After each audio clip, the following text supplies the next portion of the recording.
Alrighty. Hello, and welcome back to some good old musume. Hope everyone's having a good day so far. Hope everyone's having a good one. I literally just logged in and I see there's new characters. Cool stuff. So, we're just gonna let these animations play. That is cute as shit.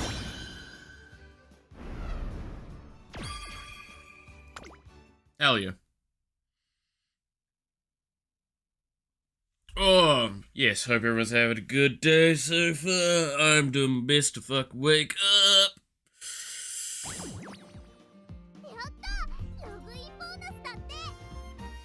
I got a login bonus, thanks. Alright. Race events, interesting.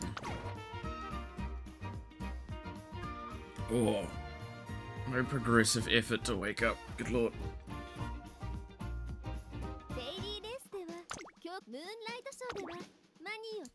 Alright, let me get dailies done first and foremost before we get really anywhere into the day.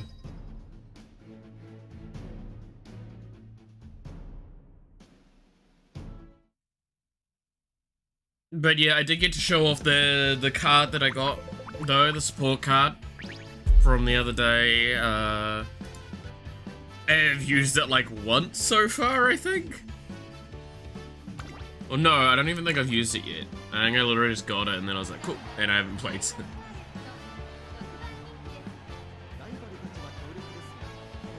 I haven't spent like a good half an hour rolling through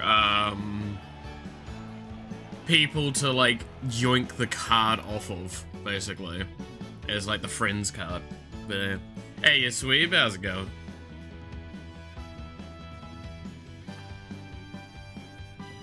So I did all of that effort, gets it themselves. Got on me. That sounds about right for my my luck.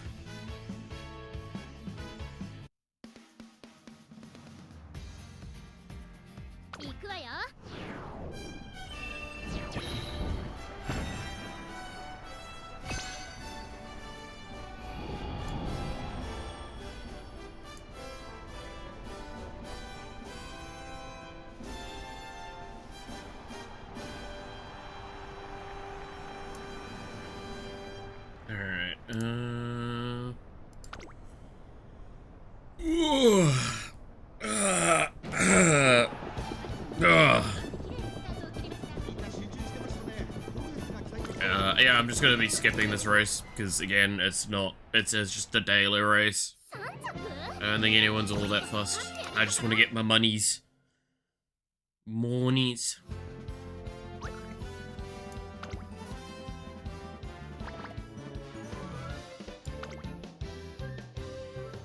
Oh. Just finished working for today? Hell yeah. Now to kick back and relax for the rest of the evening. It's the best way to do it.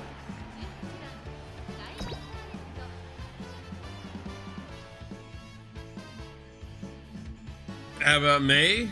Other than just the waking up process, not too bad actually, all things considered. Yeah, no, I'm a little sick at the moment, but that's pretty normal.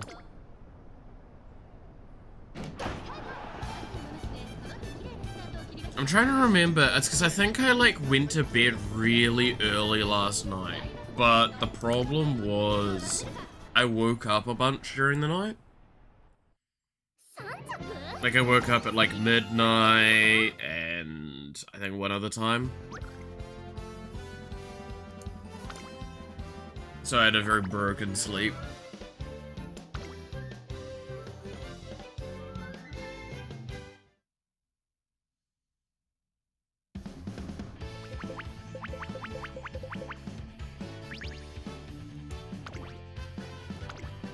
Oh, and overall, yeah, not too bad.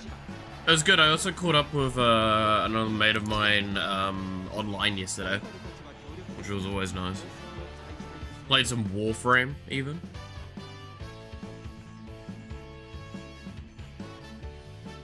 Which is, it's really funny because, like, Warframe is one of those games that anyone that actually plays with me loves playing with me because I have, like, such, like, old and powerful and all this sort of, like, stuff that I'm just willing to kind of give away for free. With no real rhyme or reason other than the fact that I know how boring and irritating it can be to grind some of those things. So I'm all good just giving it to people to, like, as long as it's not something that I think is going to hugely disrupt how they play. Like, if they're going like, oh, I'd really like to get this Prime Warframe, it's like, I ask why normally, and it's like, oh, it's because I kind of like the look of them. I think I'll enjoy playing them. I'm like, cool, that's fine. If they say, oh, it's because it's a meta frame, I'm gonna go, damn, well, you're gonna have to farm that one up. I can give you a hand with that, but that's about it. Or if it's for the same reason I do everything, which is for collector reasons, it's like, oh, well, it's just because I don't have them yet. It's like, cool, I'm gonna help you out with that, chief.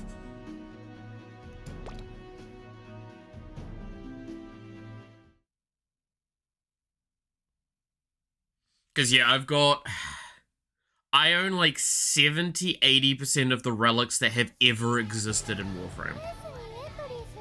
It's funny. Now, what the fuck is this?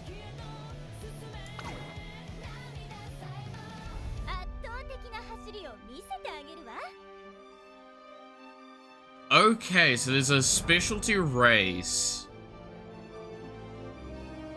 that I can do and get rewards from it.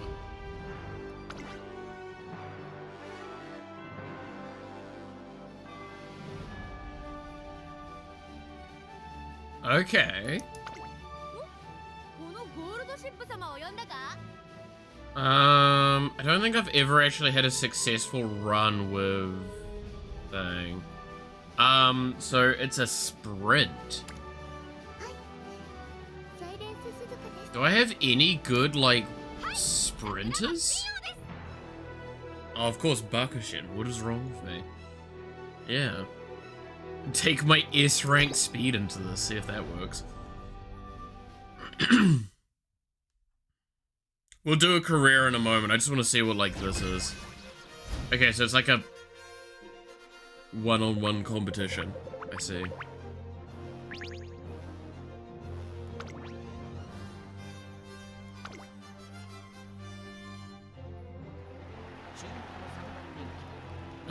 What were the skills on this one again? Okay, yeah, you're a pace chaser. Haven't played for days, guess I'm gonna try Bakushin career for the event. I always stand by this, is like, Bakushin is a really solid one to learn a lot of stuff with, and she's really, really good as a legacy. Like, she is one of the best legacies in the game.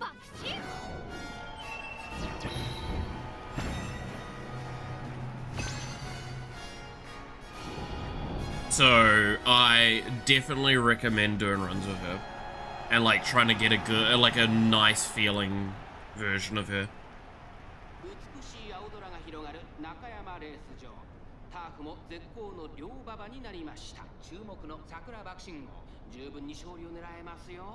So you need to give her speed and power, right? Pretty much. I mean, to give an idea, this is the only one I've ever gotten an S rank thing on. Because she's sprints a lot. Like, she's a pace chaser on small tracks. So stamina's nowhere near as, like, big of a deal as it could be on other characters. And, like, I had Gourmand on her as an example of just, like, yeah, no, I ran with very little in the way of stamina things.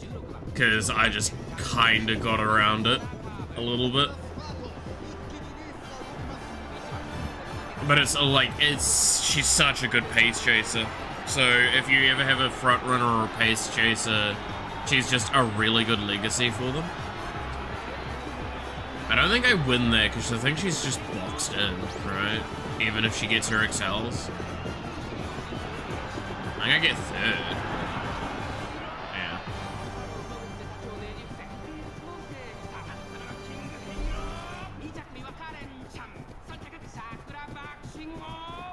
Yeah. And that was...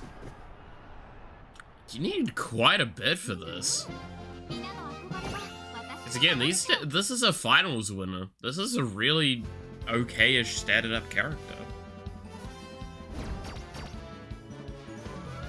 I love how that's the worst part of this, is it's first. If you don't get first, you lose.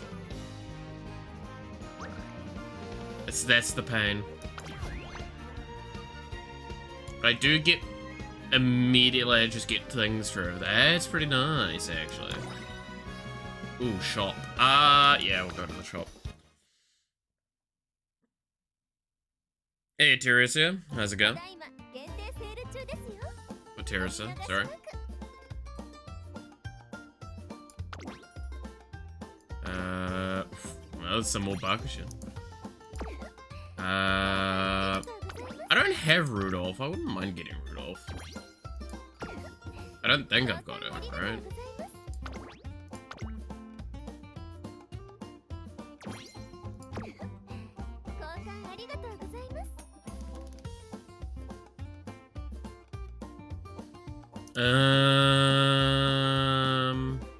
Yeah, that's all I really care about out of the sale.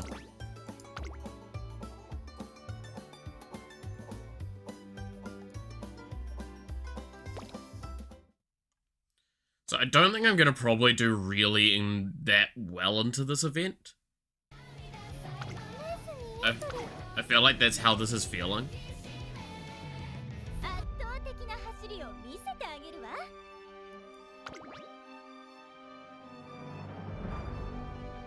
Everything's going well, just finished work and a bit tired. That's fair. That's fair. See, I'm tired because I've only just woken up. It's the opposite end of the spectrum for that one. Yeah, I really don't have a better sprint character, do I? But yeah, like you can see here with Bakushin, it's like wit is... I know the wit really overshot with this one. But it's like wit and speed with the two main ones. Power's quite nice as well. So that's always a good thing. What about me? I mean, like I said, I'm waking up at the moment, still. Other than that, I'm doing alright. I think I've got a little cold. I think that's what's going on at the moment as well.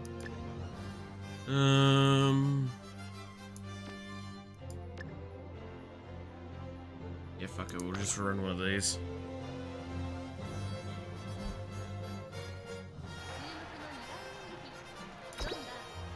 Might as well push her all the way up to great and see if that actually would change it.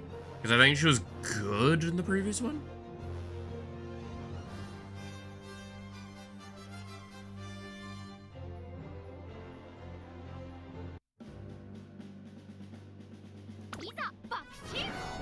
Bakushin!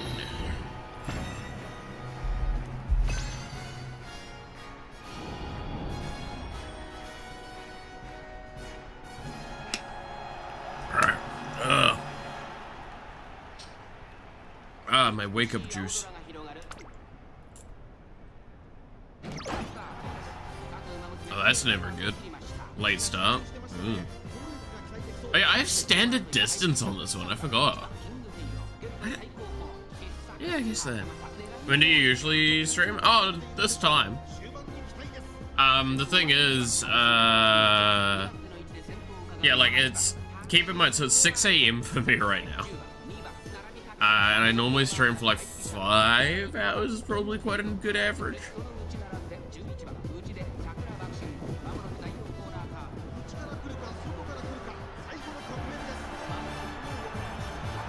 Your wake up what? Wake up juice.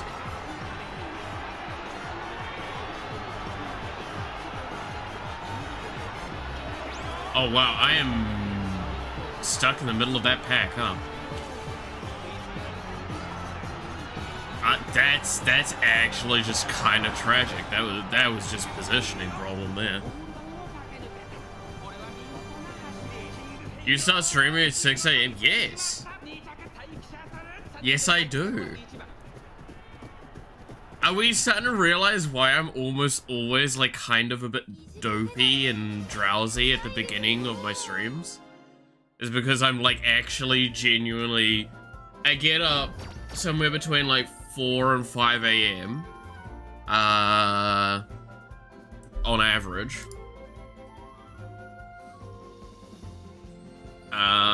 And because at the moment it's like super cold, I tend to be like more inclined to just lie in bed.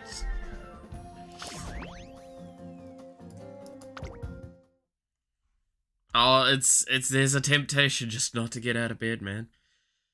But I don't get that. I only get that 2 times a week. My Wednesday and my Sundays. Which is tomorrow, is Wednesday. Model looks really good. Did you make it yourself or did someone else? So this is a freely available model that I found over on Booth. There is a free version and a paid version. The free version looks pretty much exactly the same, except it doesn't have as many toggles, and that's about it. If I quickly look... Because again, then I actually should set up like a command for this, shouldn't I? The person that did this is Kinkin Mo6. It is not a private model though. This is not my model. This is anyone can use this model. As my computer dies miserably, Jesus. I think it was like $30 for me to get the upgrade version as well. Oh, my computer did not like me toggling around there, like between screens. I always thought it was just because you had woken up. I'd have never guessed it's 6 AM, but yeah. So like, I feel like with that, there is now another little bit of a level of understanding that like, I'm not waking up late and like be sleepy and drowsy. No, it's the other way around. Why didn't you go for a customized model? Those seem better. Because I don't have a adequate skill level that I would be content with the outcome, and I don't have the money to consider a more customized model, nor do I have the money still to even consider anything. And I'm gonna be honest, I just wanted to do VTubing, and I'm quite content with this model. It's actually quite fun. I like it. I've been using it for like 7-8 months, and I've had no problems. It's just nice. I like it. It's a really good quality, and I just get to enjoy myself doing VTubing.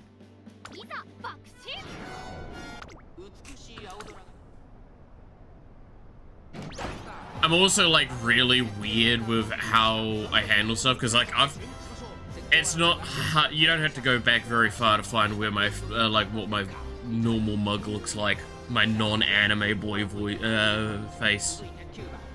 Nor do I exactly make it very hard to find. Hell, I've even shown it on stream still from time to time, because like showcasing stuff like magic cards. Turn my camera on.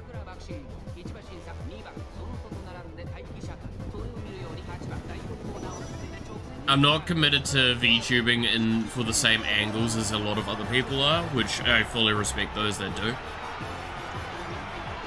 Again, like I enjoy it. It's called a flesh tuber model, old man. True. My bad. Oh, I don't think I'm beating her. Even with all of those boosts, you can't... Oh, yay. Oh, you need some real power to try and beat that. If you want, I can give you a suggestion that would help improve the views and reach of your stream.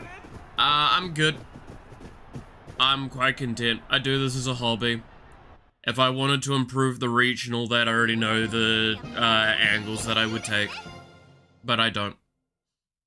Because I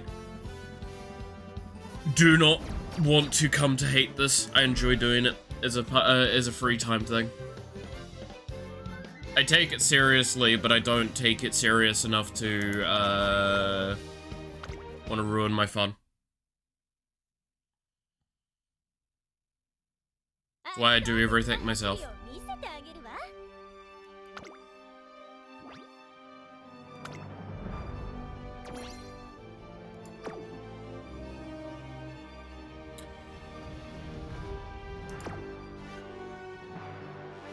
Interesting, so these, I assume these are going to be turning up, like, infrequently, is what I'm getting from this.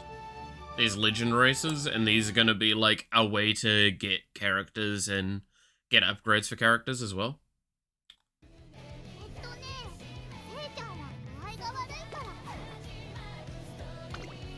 I only have level ups for that. Oh, I have a star unlock for someone? Oh yeah, for King Halo. Hell yeah.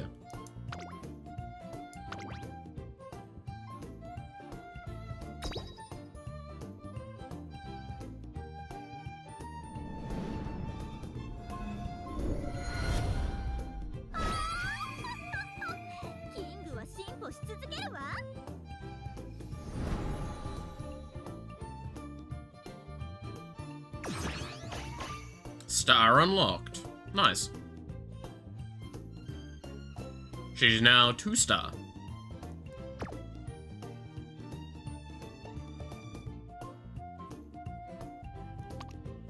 Now, a bunch of characters have potential unlock. Do I have any characters on this list that I'm like, I want to unlock potential? Probably Scarlet. What is her level 2?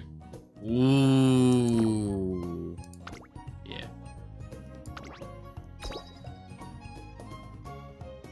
That's pretty good.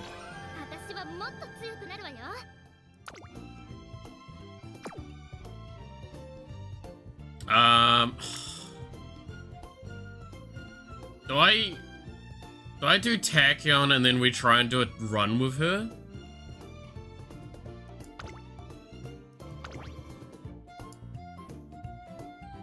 Because I still haven't tried to do a run with her.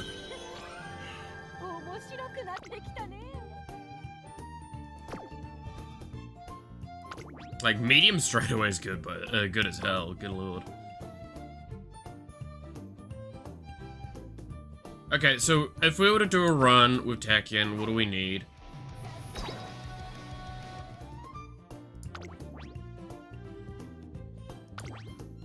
Moderately recover endurance when conserving energy on a corner in the second half of the race. So, better turn it, corner stuff, okay. Standard distance, multiple for thing. Pace chaser, so she is a pace chaser, medium length turf runner. And she has... I'll decrease the velocity of runners ahead when positioned towards the back. No, I'd never use tether then. What? More width than you think? Oh yeah, no, that would make sense.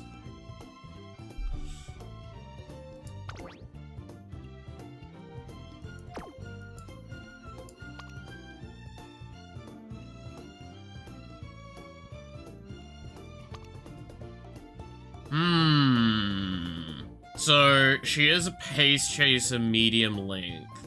I mean, I already have a pace chaser deck built, right?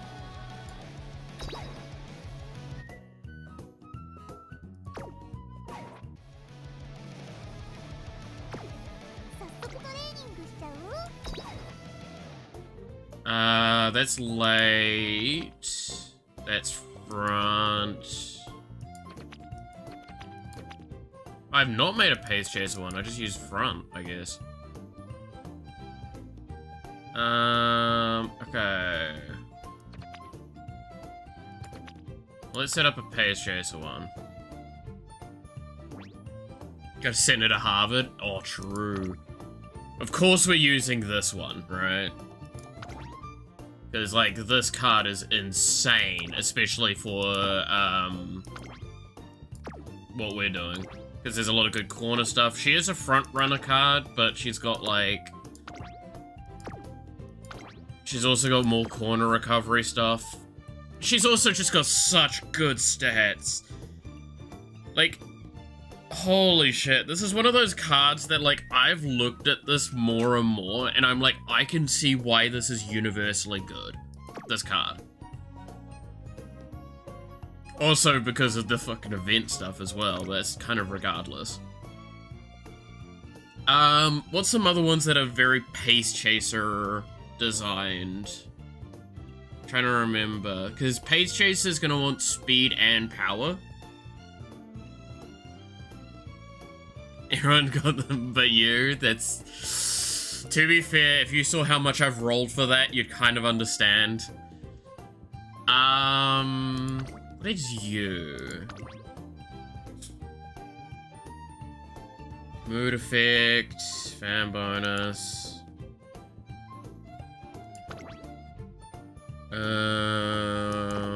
Yeah.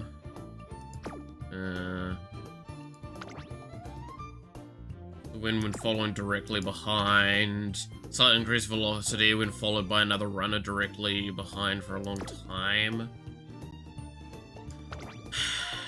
Slightly reduced fatigue on an uphill. I don't think I want any of the stuff that she offers. What about you?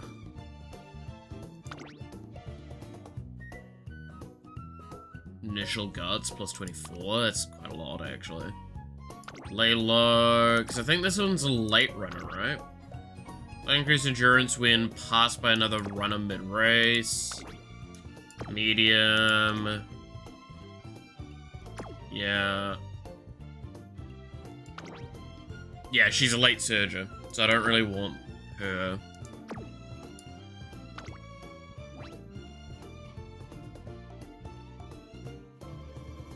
I mean, we'll probably toss this one in just because of the speed at which she levels up. Thing. Anyone recognize any cards that they're like, yeah, that's a really good Pace Chaser?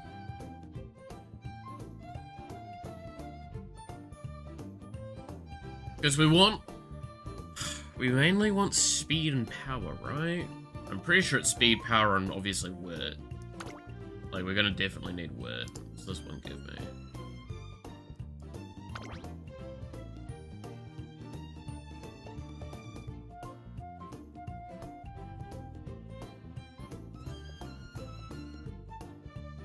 Right, friendship recovery, it's not too bad. Summer runner, don't really care for. Cloudy days, don't really care for. Trick, probably not gonna get that one. That's miles, so probably not. Don't remember cards, that's fair. What is this one? Why is normally a Pace Chaser, right? So, like...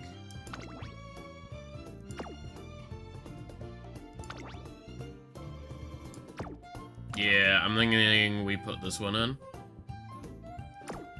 Yeah, no, that's... I mean, it's 100% a Pace Chaser set of cards, and it's a wit one, so it's pretty good. I don't need to look at my speed, specifically, like, these ones. I'm trying to remember... Which one was Buck? She's front runner, right? Or is she Pace Chaser? She does give initial speed, which is always really big. Sprint, which is not good. Frenzied front runners, flustered front runners.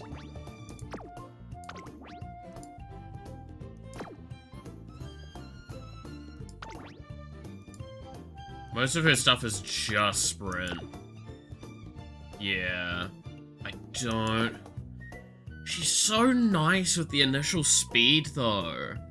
She is one of my best speed cards. What other speed cards do I have?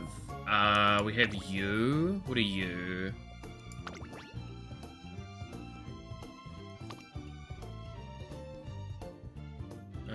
Lay low. Common crowd. End closer? End closer. No, we don't want end closer.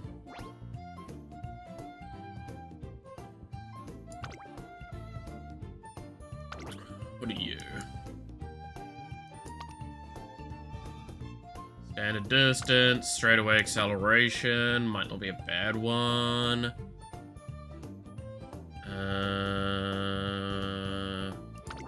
Late surger, nah. What about you? I gotta love, this is how I'm handling these now, by the way. In case there was a wonder of, like, how do I approach the game? This is how I approach the game. I'm very, very slow and methodical about setting up my stuff now.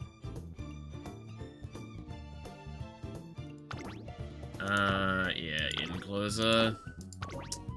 Damn. I don't have many speed cards, is really painful. I'm gonna be honest. She is a medium link, so I should probably look at a stamina card though. And then just use a speed card as the last card to go in. Instead. What were you? That gives initial stamina, which is already really tempting.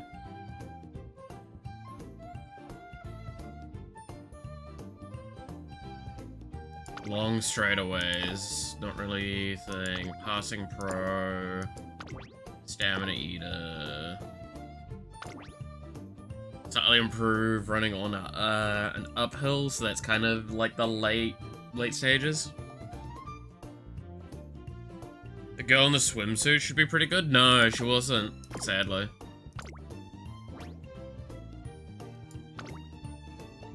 Right, because that was the one that I had up earlier, which was,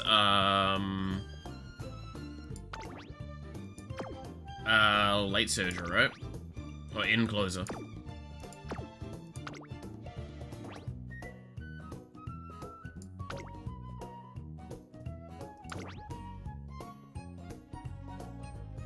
Okay.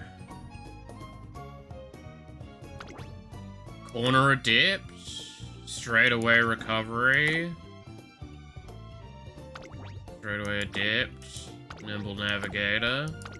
Go with the flow. I'm liking this one.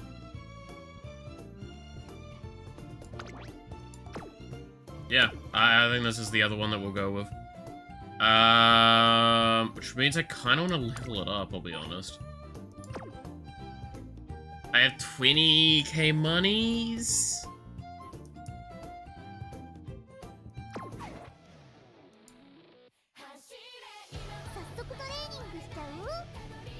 Should be able to get away with it.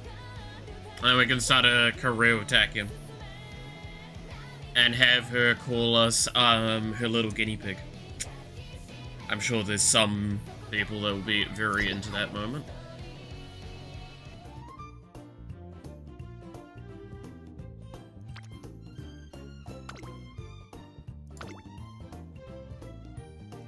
Oh, I'm just off being able to get the final upgrade of it. Oh, we can't quite get this. Maybe we have enough if we finish our missions. Maybe. Maybe. No. We haven't done anything yet that would get me the monies.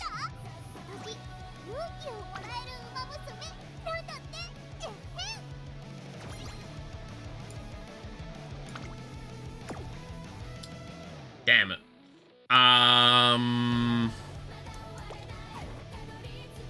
there's nothing. Team Trials doesn't give monies. And Scouts don't give monies either. God damn it. I just need like a little bit more.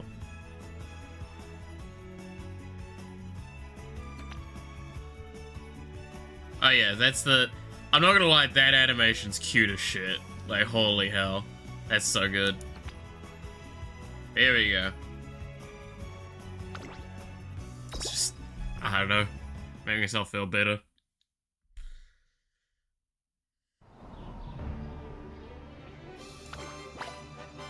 Yay.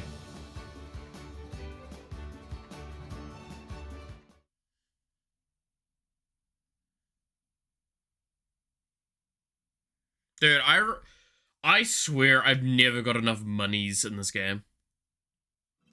I get that I'm not playing every single day, so, like, I'm inherently at a disadvantage in that sense.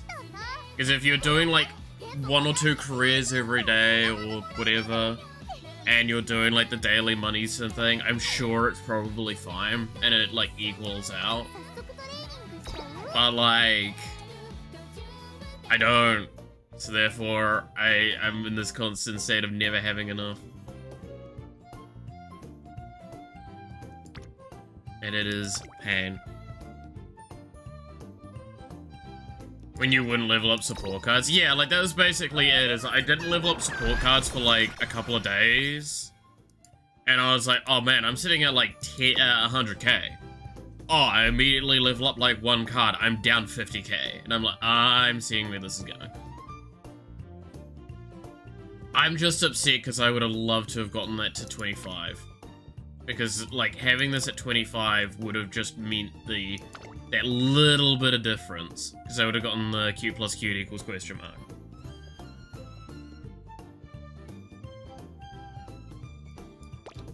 Ah, well. This career will definitely suffer a little bit because of that.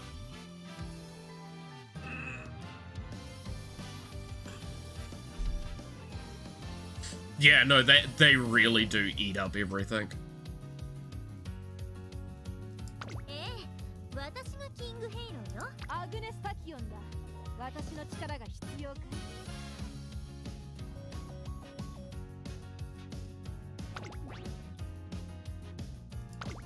So, I want to give you... probably you? You're front runners in sprint. Not really, then. You're also front runner in sprint, right? No, you're got a bit of pace chaser. I mean, tail end high is also just really good, right?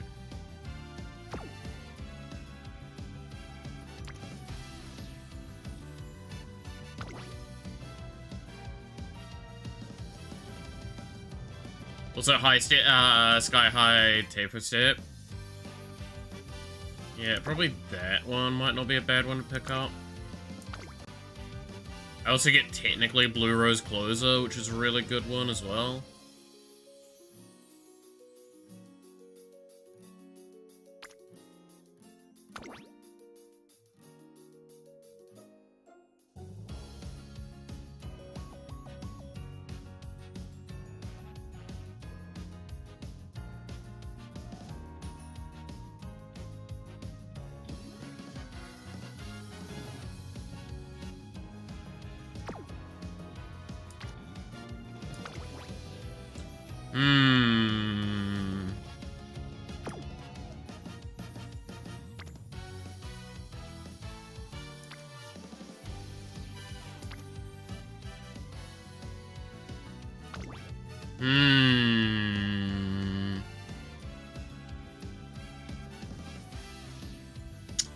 Ooh.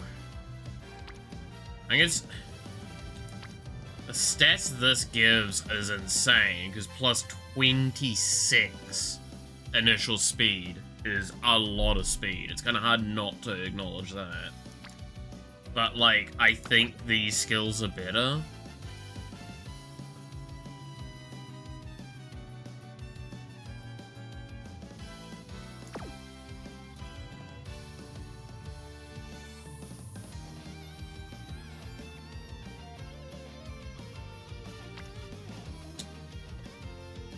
Nah, I think the 26 speed with, like, an acceptable bit of stats just puts it at, like, too good not to take that. Also, I need to rename this one quickly to Case.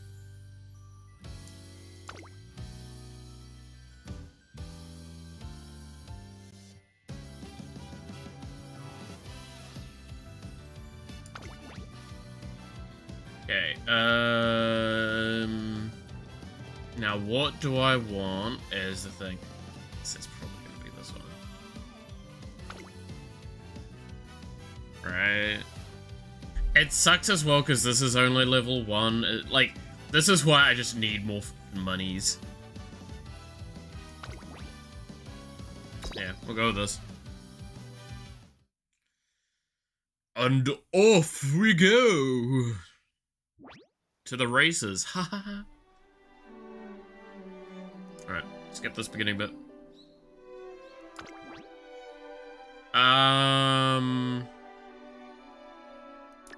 Shorten scenario events.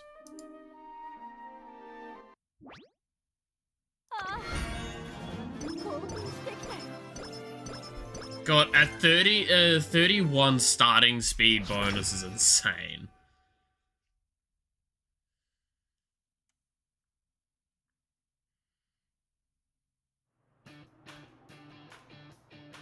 Alright, long last, we're about to take on the Twinkle series.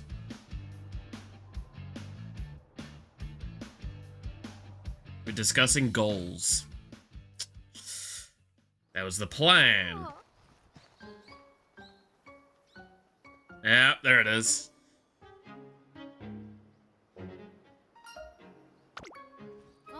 Did she already drug me? No, okay, she's put me in VR.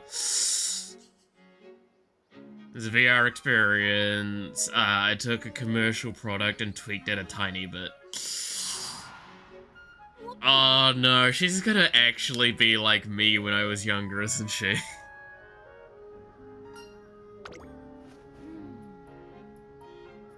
I'm glad you asked. You see, the more proficient an athlete, the more advanced the latest cerebral functions are, generally speaking. By the same token, it was... Oh no. I have Super Crew giving 48 speed. Oh, that's pretty fucking nice. Average like yourself, for example. My aim is to quantify the differences between the physical and cerebral functions, and then utilize those functions for. Oh god, no! I don't like this. This was me when I was like doing tests at university. In my first degree. And what I was like before that as well. Oh no. This is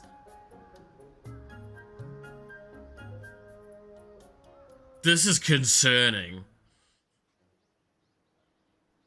I fear this woman because I fear myself from my past.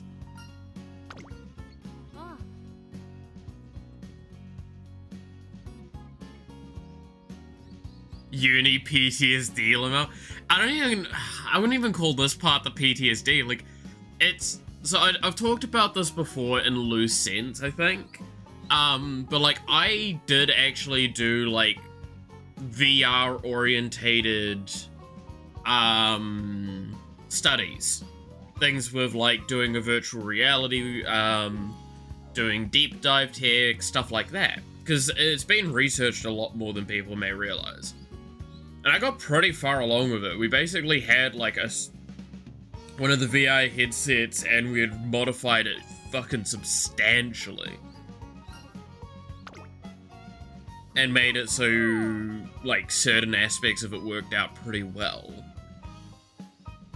Because basically what we'd done is we'd hooked an EEG like thing into a VR headset and kind of did some like data looping from that and tried to figure out like how to present that information to the individual, how to like potentially read concepts and track and things.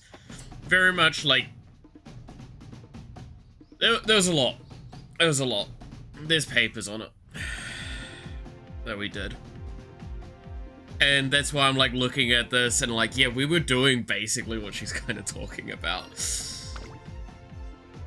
Like trying to like physically understand and all that aspect of it all. There's a lot of interesting tests going on. It was funny as well because this all started because there was a experiment done at my university to test out kind of violence in video games. Yes, by the way, yes. And the test was really silly. I basically, after I'd finished it, I asked, okay, look, now it doesn't change the results. This was this and this was this, right? And she's like, yeah. And I'm like, cool. That's dumb. She's like, yeah, but it does test the meta, like the thing. Like it does theoretically test. And I'm like, does it? Because it's like you played VR Doom for like a level, and then you would watch a video about people eating wasabi, and then you would decide, like, and it's like it's quotation marks an unrelated test, right? And you would then proceed to like add an amount of wasabi you want the next person to have, sort of thing, or like someone else to have. And it was to try and test kind of like empathetic responses and all that, because like there was also a checklist of like how you did before playing the game and then after playing the game. There was a lot going on with it all.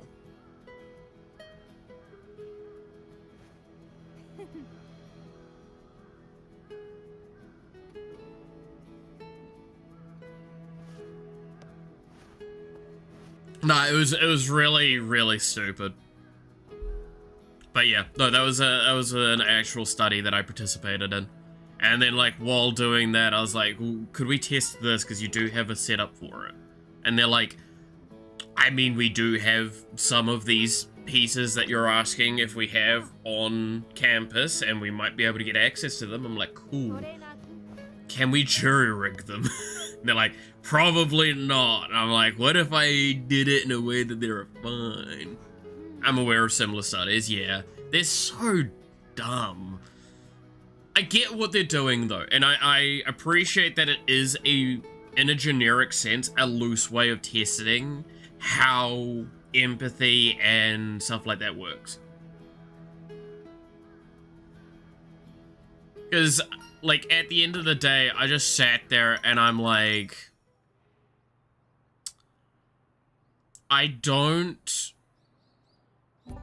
mind what they're trying to do, and I think it is important to test, but it's the simple fact is, it's like, one of the questions is like, oh, are you more angry after playing the game, sort of thing, and I'm like, no. In fact, I just feel more like wound up, because I've just been running around playing a Doom game and shooting demons and stuff like that. It's the same as doing a sport. Like, you've just done, like, a lot of action. So therefore, I'm on the slightly more tired side.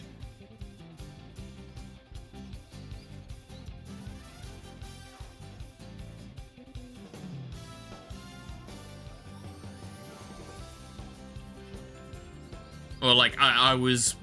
Yeah, no, I was wound up, and then afterwards I was like, I'm a little bit more tired now. Well done.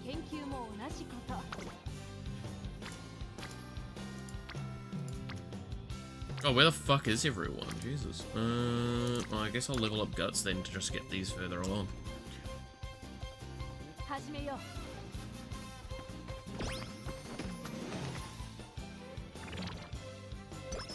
But yeah, you can often see the way I phrase things as well when I'm asking certain questions is like, kind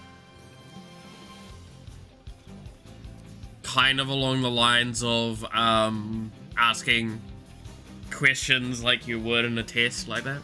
Accident proving Doom makes people calm.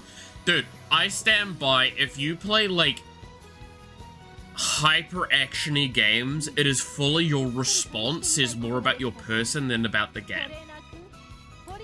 if I play Doom and I play like a large chunk of it at once, afterwards I'm like, I am very tired.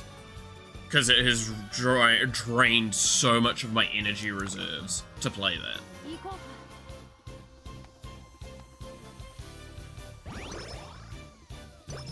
Oh god, she definitely wants to eat me.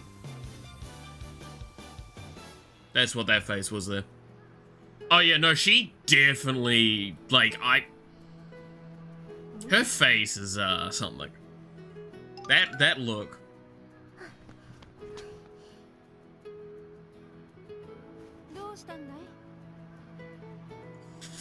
But yeah, it's what I say, like, it's dependent on the perspective of the individual as well, because like Warframe is an inherently quite a violent game when you think about it in its like the loosest sense.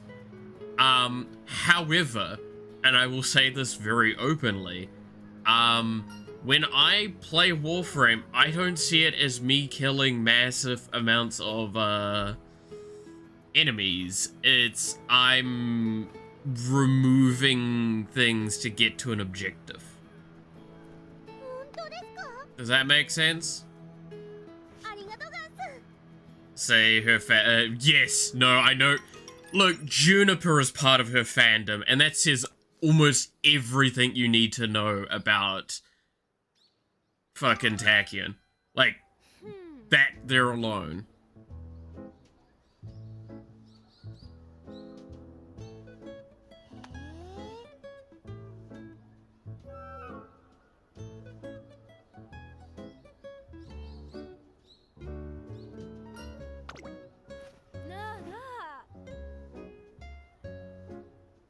That's what we're about to find out? I'm sorry. Hang on a fucking minute. Where's the safety inspections? It does, and it sounds like you're a sociopath. I'm not killing enemies, I'm removing objects to reach an objective. It does sound like that when you explain it that way. It's just like, no, I don't see you as enemies. I just see you as objects in my way. Let me sit down first.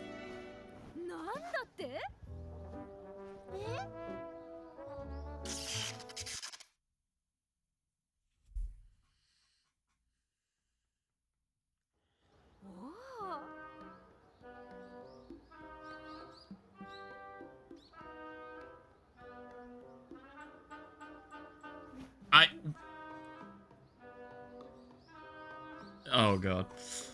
Now I think video games make kids violent. Goddamn. I stand by what I actually think, right? If you want my real thought on this, I do not think video games make people more violent. I think it makes them desensitized. Like, more desensitized to certain things. Because they're getting so much influx of certain stuff. That's why I actually would prefer, personally, in a weird way, for more games to slightly make a less of an effort to be so driven to tell a grand speaking, social point. Because if you do that too often, individuals can potentially become desensitized to that question, and that question can therefore actually become less impactful. Like, we talked about it with, Final Fantasy, right? Final Fantasy VII is very much got, a very, protect the planet is a huge part of it, right? And there's an argument being made that if you do that kind of message too frequently, it can actually devalue that message. That makes sense. In games, we get used to things that we'd hardly experience. And it's a thing of, it's not even actually getting used to it, right? Because, that's why I say desensitize is very much the key wording for it, because, it's not that you get per se used to it. It's that you just don't value it as much in that part of your brain. So when we've got so many games that are war-orientated shooters and stuff like that, I feel that, like, war itself gets glorified more. Because those games are supposed to be entertaining. And that makes sense. But I'm not saying that, like, they're bad, those games are bad. It's just, I feel, especially in younger audiences, those games should be avoided for that reason. Is that it creates this aspect of slow desensitization, so people don't consider these things a little bit more, less impactful. Which should never be the case.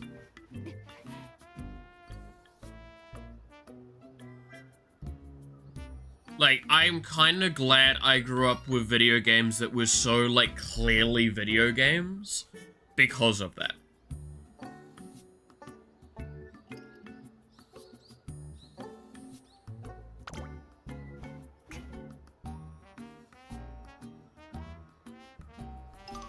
Like, I played Warcraft, I played, Pokemon, I played Final Fantasy, like, the more aiming for realism a game does, the easier it is to slip into that kind of space. I actually think I was a significantly worse person, in a lot of ways when, like, Far Cry 3 came out, for example. Because that game was really, really good, but it definitely probably mucked with my brain at the time a little bit with how much I played it and how much I got very used to pretty messed up things.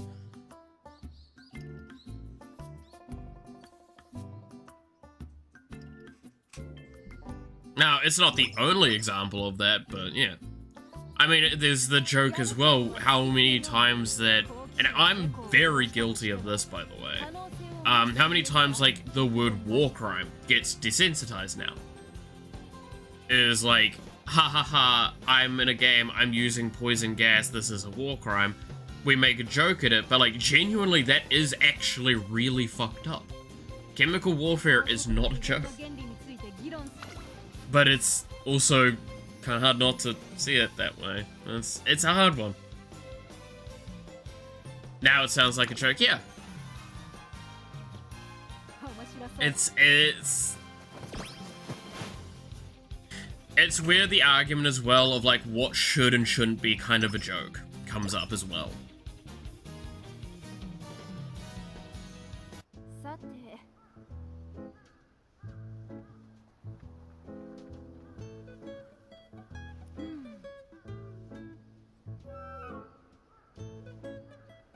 And, like, this is the analysis that you don't get when it comes to, like, the do video games cause violence? Because, like, most of the time it's people saying no and people saying yes, and it's like, well, no, it's a lot more, like, there's much greater layers to it, a lot of it, I feel. But also, I could make a very, very quick argument, and this is one that I've had to actually argue at a university level a few times, that there is no greater violence gained in video gaming than there is in other competitive environments, potentially. So, sports is a great one for this. Competition typically breeds some form of aggression, right? Now, there is nothing inherently wrong with that. Again, being aggressive, being, like, desiring to win, these are very good things.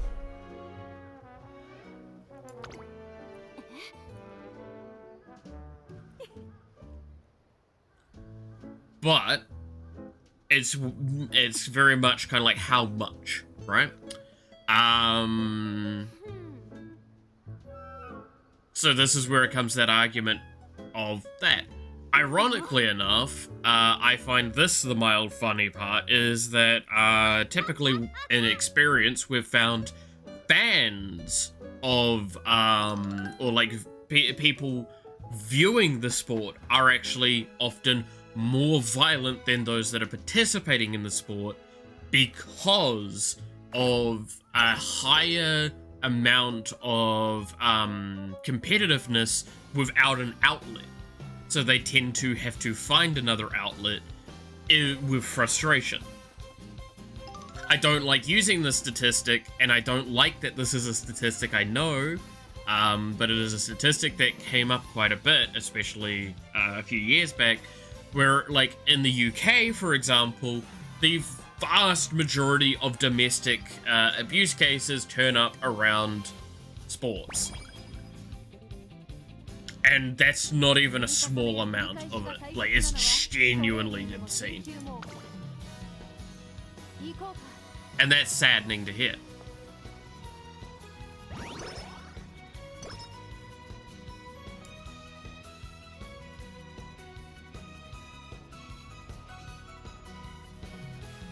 As you can tell from some of this, I've studied this stuff quite a bit because while going through university, this was still like quite a big topic point. And it still is. It is to this day. And I don't think it will ever stop being a very, like, talked about topic point at high levels. I mean, we had TV causes your kids to be violent. We've got video games causes your kids to be violent. We've got everything causes your children to be more violent. Other than, like, maybe the parents not actually engaging with the child in ways that stimulate them to not be aggressive. But, you know, that's... Parents don't like hearing that they might be the ones at fault. To be fair, it's not always the parents at fault. It's sometimes environment, it's sometimes just the nature versus nurture argument as well. Sometimes people are just born in a way that they have other things and their brain works whatever the way that they do.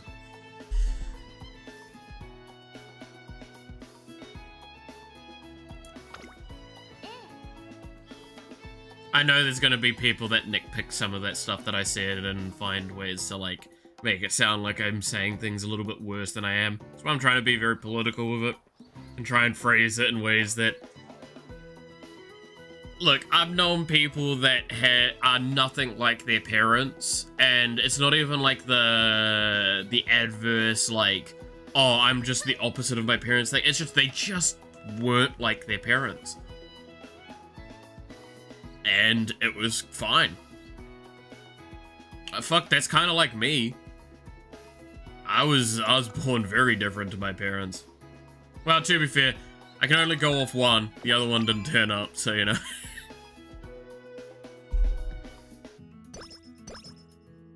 Well, no. When I was younger, I was a lot more like my parents. Now I've grown up, I've decided to not be like my parents, and just be myself. Which makes it even funnier when I phrase it that way, is because it very much indicates my thoughts of how my parents acted. That my younger self is more similar to them than an older self.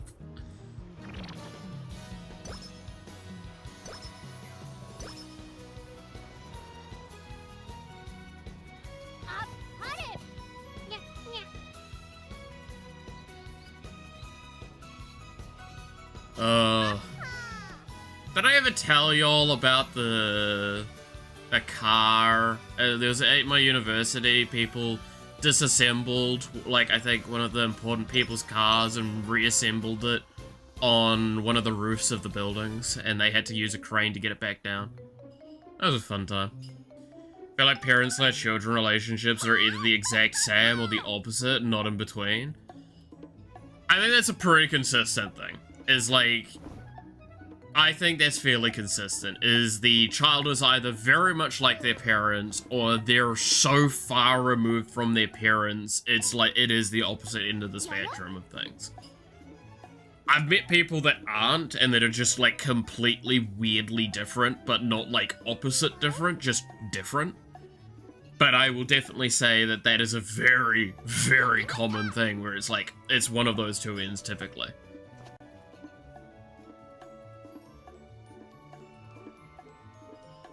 I mean, again, there's a reason why one of the, like, constant, arguments I had with people when doing my education section of my degree was, the fact that, like, the vast majority of kids that go to university are because their parents went to university.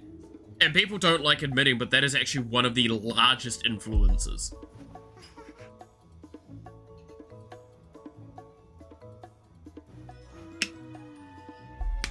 Not any other reason other than that, really. Like, socioeconomic status has less of a bearing than that. And depressingly enough, the second most common motivator for an individual going to university other than basically their custodian environment is still their custodian environment, but it's the opposite, where their parents didn't go to university and they are desperate to get to not be their parents, and or to further improve their family. One of the two sort of kind of angles at the same sort of concept of, I must go because my parents didn't. So yes, fun fact, it's basically the vast largest majority of people are influenced by their parents going, and then the next largest amount are influenced by their parents not going. Now, there are other things that get involved as well, but those are the two big ones, and I found that really funny.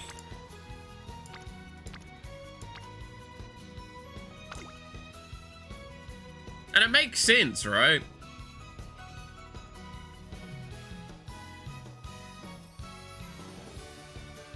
But it comes also as well, there's a fun little thing that I'll always kind of point at, is, so something that got discussed at one point was, the question of having more books at home has generally a smarter child, right? And this was a really interesting discussion topic, because, like, by all intents and purposes, the vast majority of the time, our experiences are kids that have more books at home do tend to do better academically. Now, I'm going to pose a question. Do you think it's because they have more books at home? Or is it potentially another factor that is able to result in both of those being the case? Higher academic and having books. Not having more books is more academic. I'm going to ask that question, because it's a fascinating one that I wonder if anyone will have a good response to.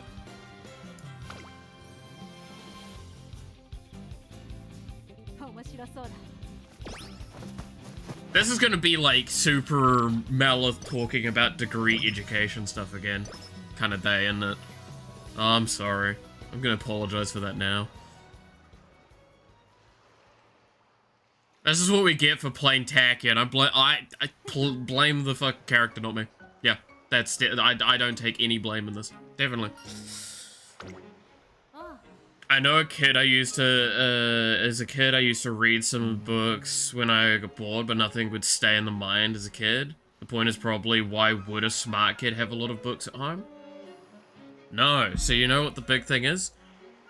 Question, Sweep. How does someone obtain a book?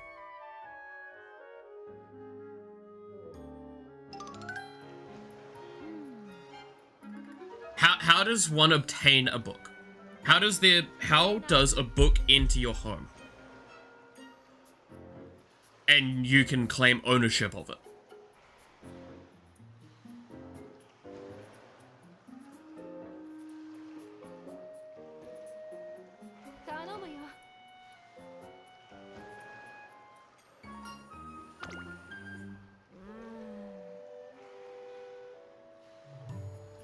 Because that might start leading on to the answer, right? I'm hitting a wall at well-educated parents. Try... If you were to go get a book, how would you do it? Try it on that, then. What are the requirements you have to do to get a book?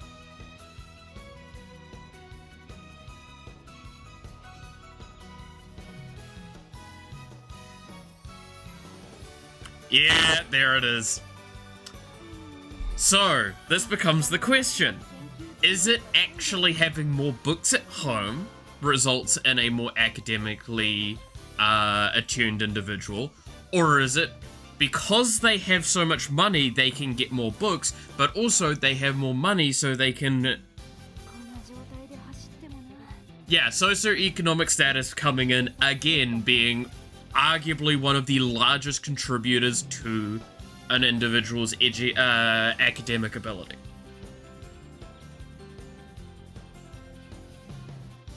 Yeah, it's a fun one, because it's like, yeah, no, if you think about it, if a family has a lot of books at home, it's quite possible it's because they have more money.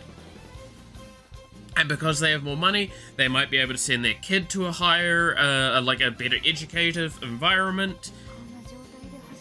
There's all sorts of factors. All sorts of factors. It also likely means that the parents are making money, which means that they likely had attained a higher education level as well. Again, I'm being very cautious with some of these phrasings. This is where we start getting to the point where there is a lot of tautology that I'm skipping over, where I'm not saying someone that doesn't have money can't be educated and someone that has a lot of money can't be, has to be educated. Like, we're skipping around a lot of these sort of fringe factors, but they do exist in quite large quantities in the grand scheme of things.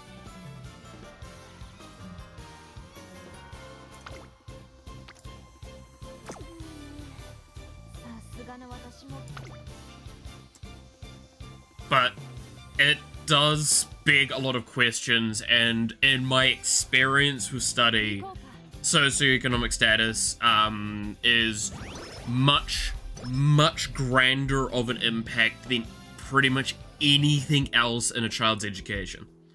Because it leads on to everything else. Like, you could make an argument, oh, it's the teacher's fault. It's like, well, the teacher's doing the best that they often can within the context that they can. Most of the time, that's the case. However, there's lack of resources that might be available at school because it's a lowest decile sort of environment. These sorts of things. Also, I apologize if I'm using a lot of jargon with some of this. I know, like, socioeconomic status probably goes over a lot of people's heads. It's basically, like, their social the social and economic power in that household. And it typically kind of does lead on to basically higher socioeconomic status is societal higher economically. So basically they're richer. Hey, you devil, how's it going? That's the really shorthand way of thinking on that stuff. So if you're confused with that wording, I understand. It's hard for me to pull back on using these phrases because they're important.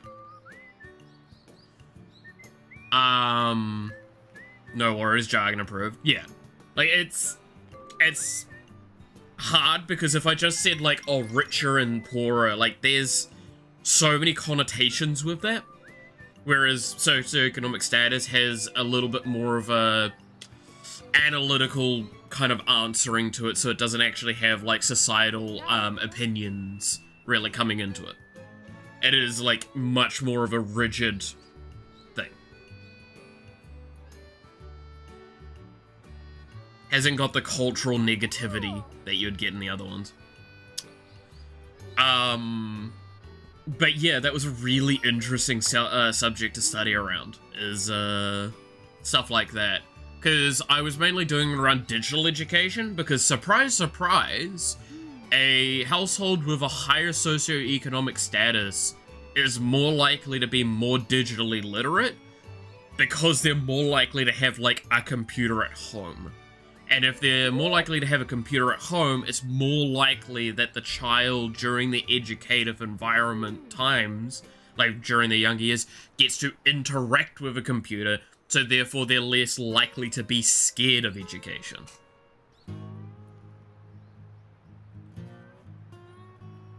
And because they're less likely to be scared of education, they're more scared of technology, they're more likely to want to interact with it, and they'll find and come to understand behavioral things that are more important than actually learning directly.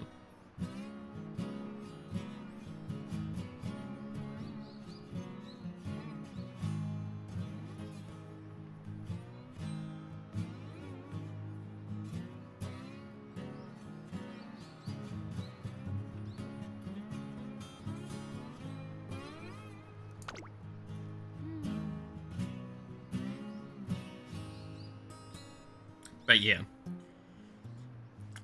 Big brain times. Like, I love, it's probably days like today with this sort of discussion stuff that remind people how much, like, I love this stuff. I don't get to stretch my academic muscles often enough nowadays, I think.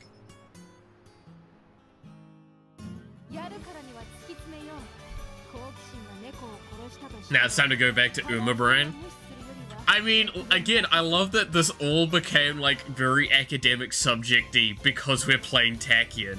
And because I was like, oh, yo, this is me back at uni. Which is not a good thing. Again, must stress.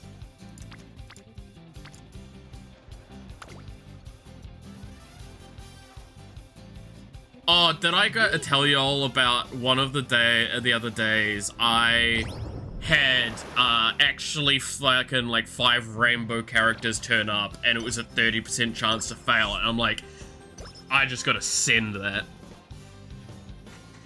I just sent that and I fucking won it, and I'm like, yes. I got so many fucking points out of that training session. Oh. That was good.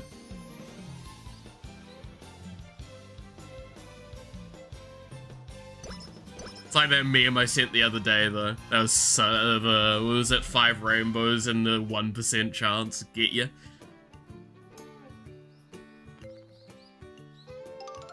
4 characters, but the chance was like 80% to fail. Oh, I couldn't justify that. Oh, that's such a hard one to go for. Did you get it though, Devil? If you won that gamble, that would have been insane.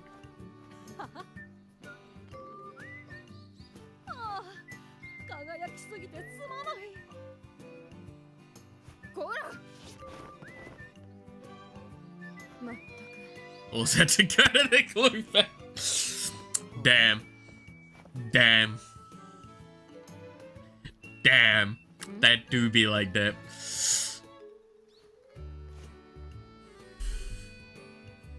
It do be like that. I feel like as I've gotten further into this, I've gotten more willing to risk it though. But I'm still like, if it gets to like 30%, I'm starting to look at that and I'm like, no, I don't think I'm that keen. I don't think I'm that desiring to get my ass whooped. RNG be a cruel mistress. It truly do. Oh. Again, topic really technically for the next stream, but I've not been looking up anything grander than literally visuals, but I have been looking up what certain figures just look like for the Warhammer stuff. Again, stressing to the end of days, I'm not looking at stats. I'm not looking at mechanics. I'm looking at a little bit of lore and visual stuff at the moment. Just kind of loosely when I was going to bed, like, last night, I just kind of looked up a couple of them and just was like, that's a fucking cool looking thing.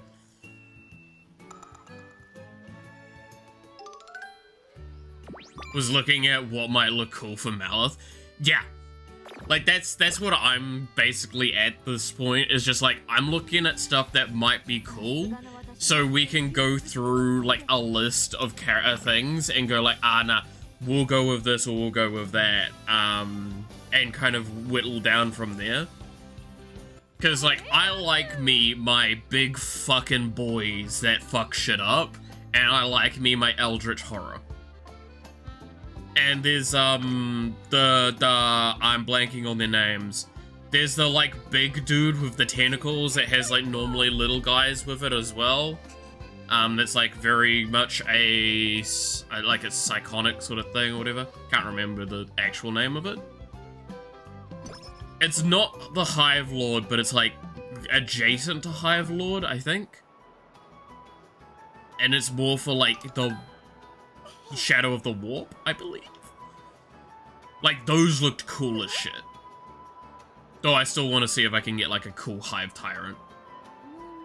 Probably not the winged ones as much. Eldritch Horror is something I was thinking you'd want to get. Yeah, like, it just looks cool as shit. Like, I'm very easily sold on Eldritch Horror. I'm very easily sold on Eldritch Horror.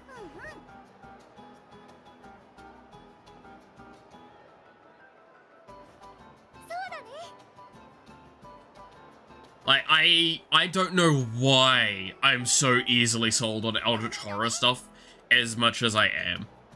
I'm actually slightly concerned, you know, thinking about it. Like, long term, if Cthulhu was to raise, I would definitely just become a devout, follower. I can say that. And that's not because, like, I'm expecting the end of days or anything. Nah, I'm just like, you look cool as shit. You're gonna drive us all insane anyway. Like, I might as well fucking have fun with this.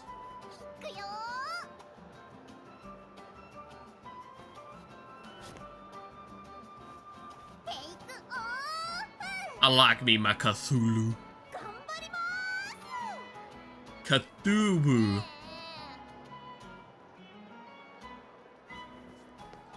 Cthulhu, what's this?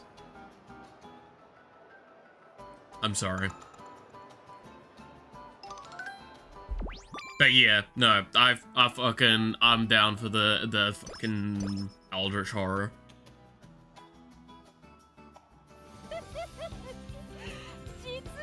Gotta start with the technical stuff, strong ones, cool. Nah, I just, yeah. I looked at that and I'm like, that's a cool one. That's a cool one. I like that. But again, like, I know army sizes and all sorts of stuff do impact on it all, and I know certain troops have, like, certain values and all that. Gonna go join Yao with some Monster Hunter. All good, sweep. Tell her to have fun. And you have a good one as well.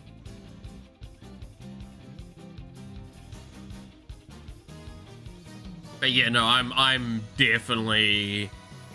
I'm looking forward to going through and, like, listing off a bunch of stuff for it all. It should be good fun. And it will be really funny listening to me get so much wrong with Warhammer 2. Because I expect I'm gonna send people through a fucking, like, the roof on some of the things I'll say. And the best part is, I'm gonna actively try and say things wrong sometimes as well, just to, like, tick people off, because it's funny.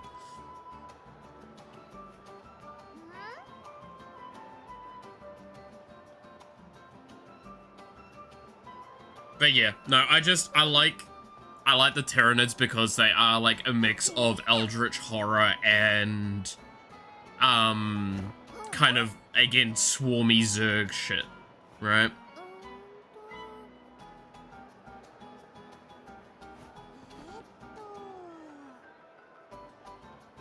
We'll start talking about absolute bullshit, and it's not true at all in the same times. Yeah.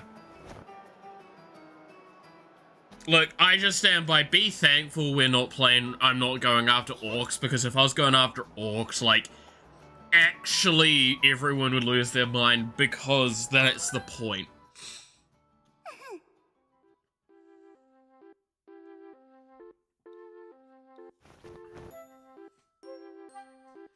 Like, that's the best part with the orcs. Also, it would have been really funny if I did the orcs and I just got, like, for every model, I got, like, Hatsune Miku's, like, twin tails and put it on every single one of them. I could see the orcs being fans of Hatsune Miku.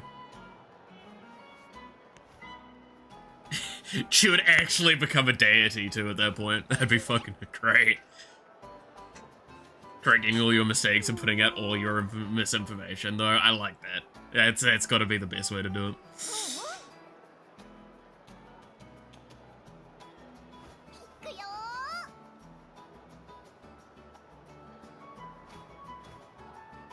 There are already players that have, already have long blue hair. Hell yeah. Dude, I need a... I just thought for a moment, I need to get a Hive Tyrant and put Hatsune Miku twin tails on that. That's what I gotta do.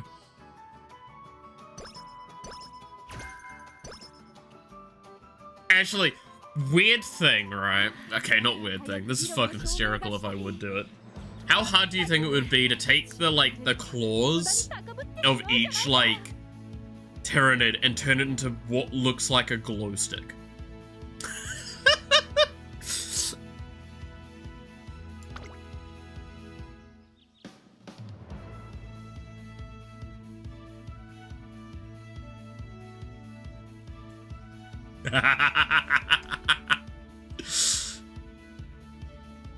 I think I'm grabbing this.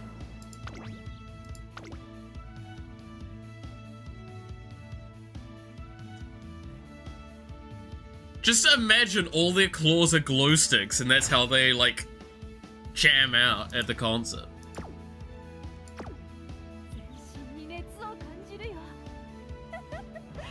Oh god, that pose.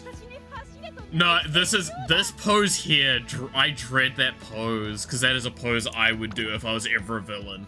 Just the, like, stand up, chest up sort of thing. Like, oh, nah. Be scared if I was ever an actual villain of things. I would genuinely, like, come floating down and do the, be not afraid. I'm here to save you.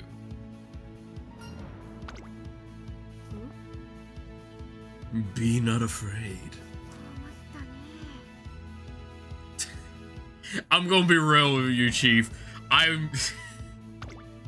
am the worst kind of person for that, because I'm just like, if I hear someone say, be not afraid, I know you're not okay, but I would also say that. Be not afraid. Is it an orc thing? Right. Oh my god! Those orcs is Hatsune Miku, hell yeah. I bring the hordes. Hey, Roger, how's it going? Be not afraid. For I come to liberate you from your pain or suffering. Alright. Go, Tachyon! Bring me the cup.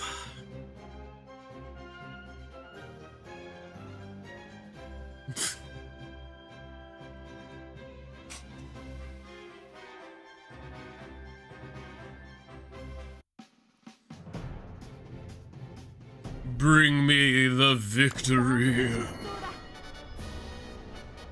I expect nothing less than first place.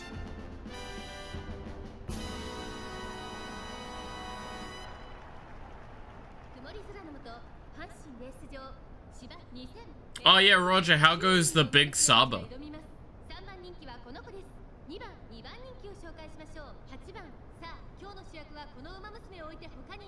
I know you've gotten it all printed out, I believe. I'm just wondering how the painting goes. You got it painted? Hell yeah.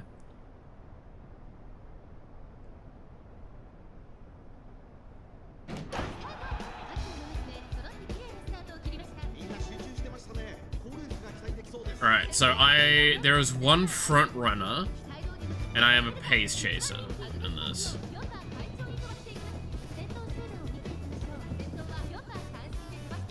I'm making the model easier to paint by separating parts now. It is painful. Oh, I bet, yeah.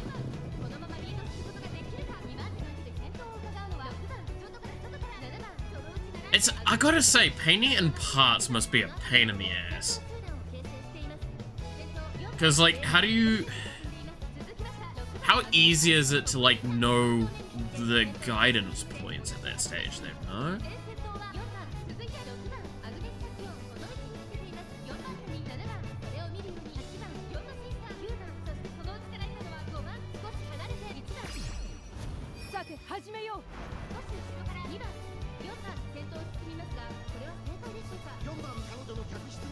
You're gonna stream when you're in the woods again? Probably. Damn. It's a way to do it, though. It's even better, is because he's gonna start streaming, and then it's just gonna be an image of the woods, and then it's gonna be of a camera that's viewing you at a distance, and it's just gonna be a question moment of, are you safe? And the answer is no. They have arrived. They have come for you. Damn, Takian really just, like, kind of...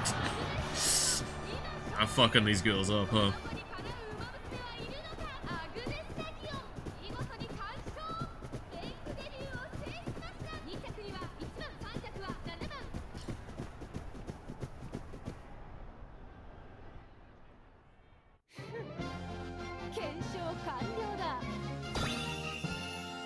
God, what a smug-looking fucking face.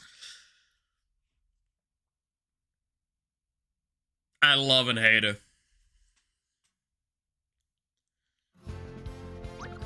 That is the face. That is the signature look of superiority. She would definitely step on my balls. All right.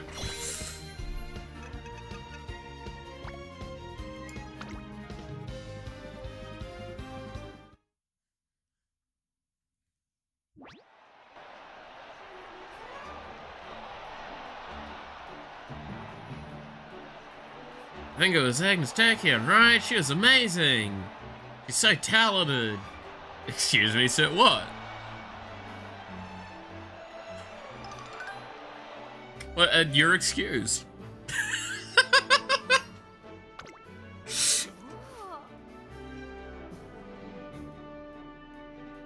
Pardon the fuck?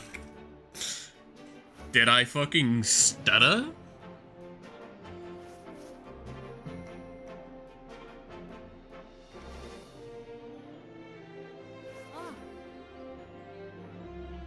Oh, dude, I need to trim my beard today.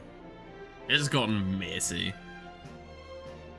It's really fun when it's kind of getting on the longer side, but eesh.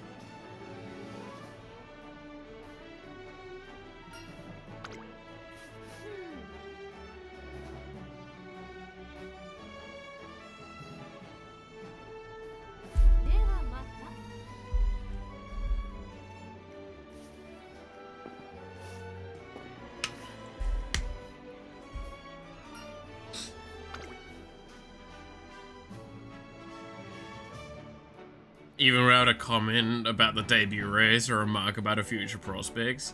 Damn. She just kind of, like, turned up, did the race, won, and then fucked right off, huh?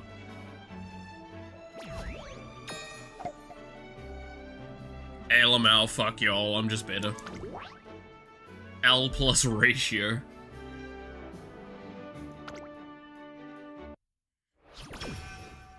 Got 16 turns, let's go.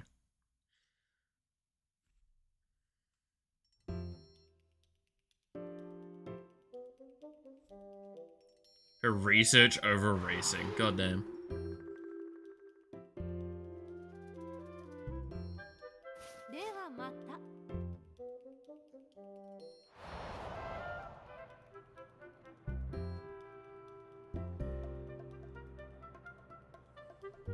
Right. What was I looking at? Yeah, I need to fucking... I need to get rid of these things that I've got.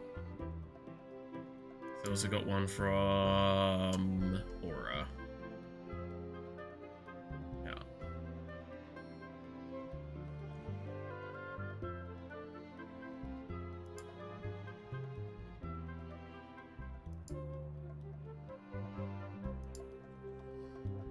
I need to get more fans? Ah, fuck yeah. Means I gotta do another race.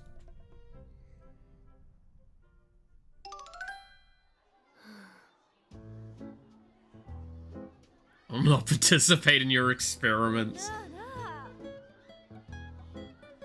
Tekken is actually, like, just sitting here being mad scientist energy, and I'm down for it, but, like, also, is she okay?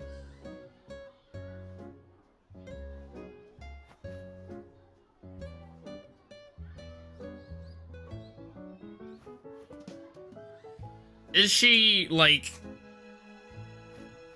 skipping that whole, you know, you need to, like, get the committee sign off on a lot of these experiments and the bureaucracy of that bullshit?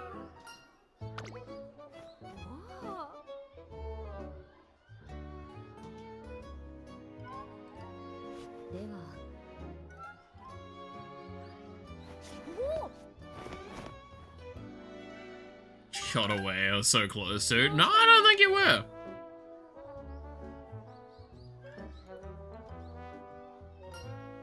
It's like, you do know about, like, the code of ethics, Takian? No? No? Is it, yeah, there's gotta be an ethics committee for horses, come on. I mean, there is in the real world at the very least.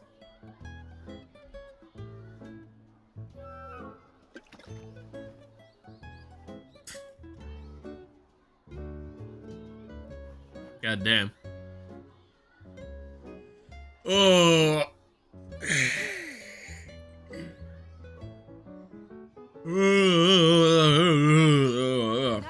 Yawn.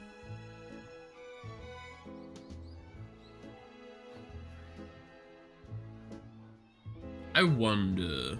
I wonder. Sorry, I'm doing weird loopy stuff because, like, my brain is so fogged over today.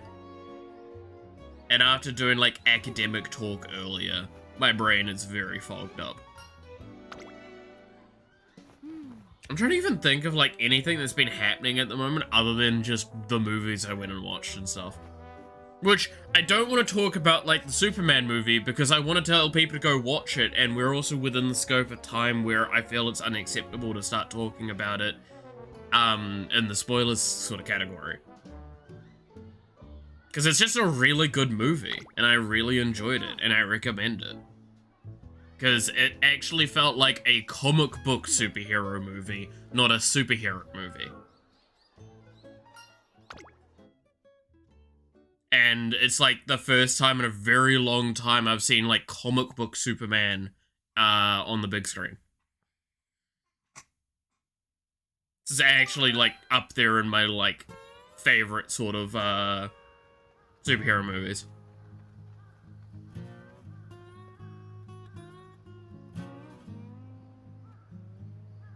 It's very, very nice.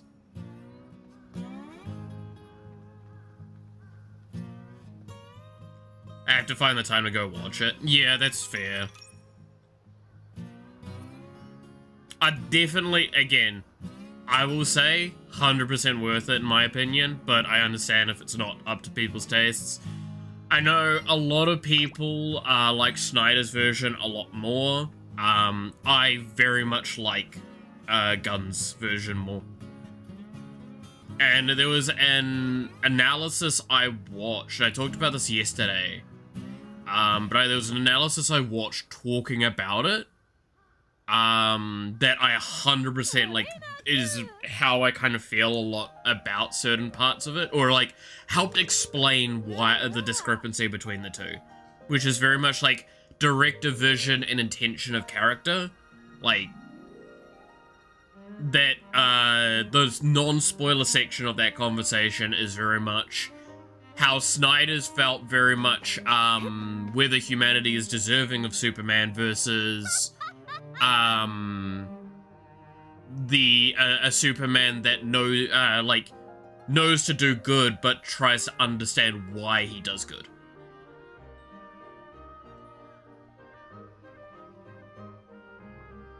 Like, that is basically kind of the biggest difference. It's the difference between someone that thinks they're above humanity and someone that believes their strength is their humanity. Which, again, if you've ever, like, read the comic books, the point is that Superman is one of the most human of the entire, like, Justice League and such. Because all the others are very godlike, whereas Superman is that guy, that boy from Kansas. He just happens to be godlike in power.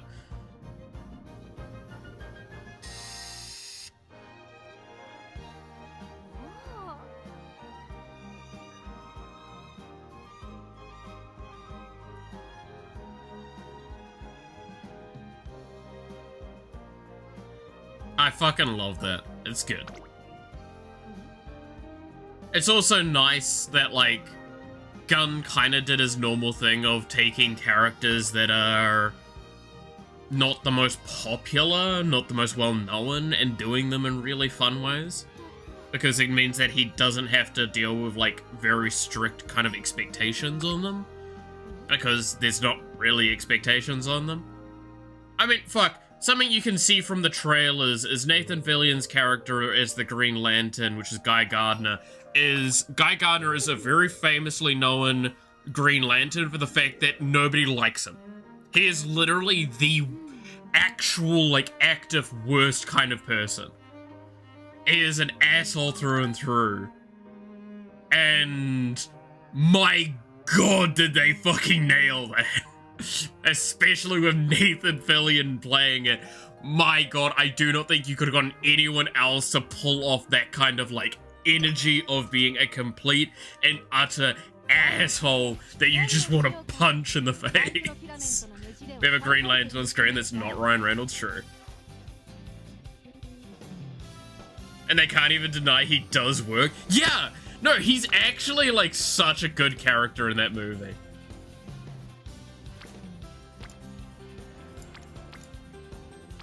Like, even Nathan Fillion has actually come out and said, like, I loved this role because of how well the asshole energy came through.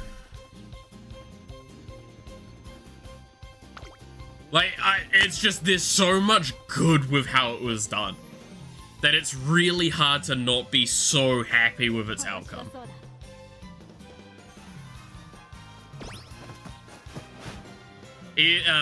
One of not the best Green Lanterns that has ever been displayed. Yes!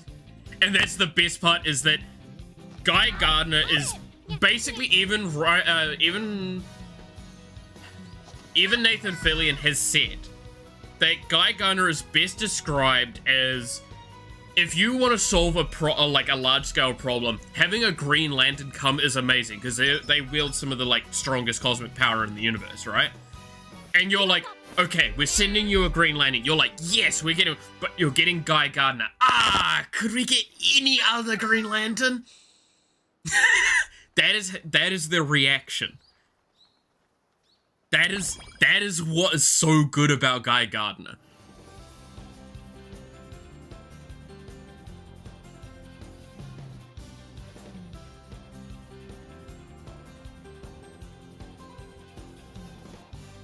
Honestly, can you not send anyone? I'd rather just die.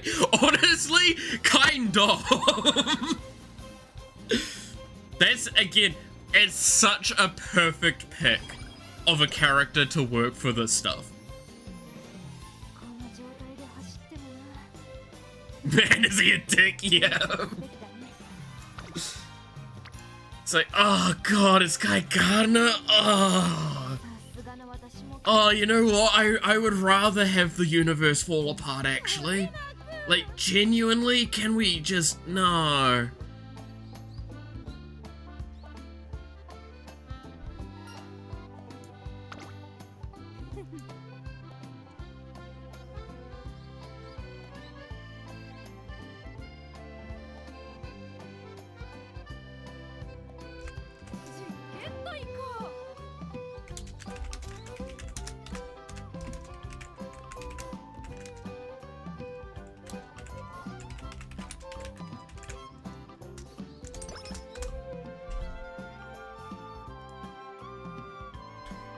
I remember old animated Batman where he punched Guy in the face so hard that he forgot, punched, and then he got punched again for the same thing. Yeah, that sounds about right.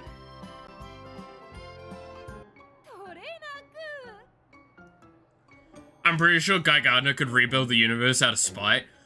Like, again, we're talking about Green Lanterns. Green Lanterns are, as much as they get clowned on a lot of the time, they are actually really powerful.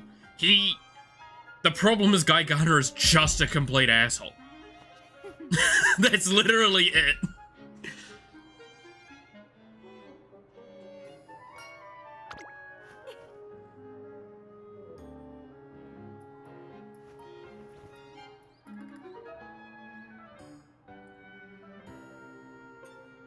They have a ridiculous amount of power if they are strong in a specific emotion. Correct.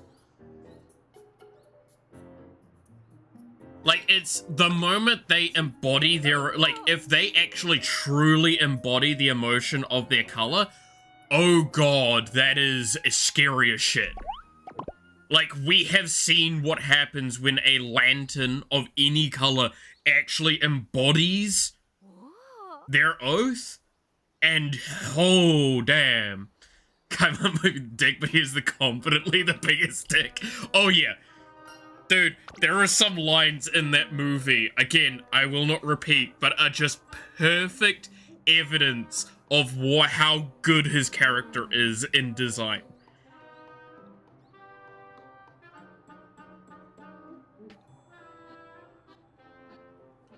Like, honestly, you could not have picked a better Green Lantern for the movie they did. Like, 100%.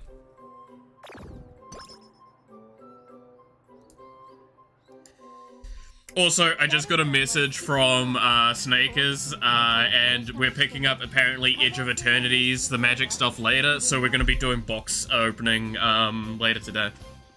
I'm not going to do it on stream, sadly, but you're going to hear about it over probably on Discord or on the next stream. I do have, like, one thing I need to do today before that. It's going to be annoying today. I might be mistaken, but mistaking the lantern, but I think Guy ripped the red ring from Atrocitus, and then he forcibly recalled the 10 rings to him, which he took off the red ring, kicked the dude's ass with the red ring. I think that might be about it. That sounds about right. Again, Guy Gardner is the best explanation is people hate his personality.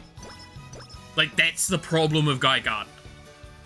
Is, he is, like, the Green Lantern that will do dirty jobs. If you're a company that wants, like, an assassination done, or, like, someone to be swept under the rug, Guy Gardner was the one that you wanted to go to. And that's the problem. He is capable, he is an asshole.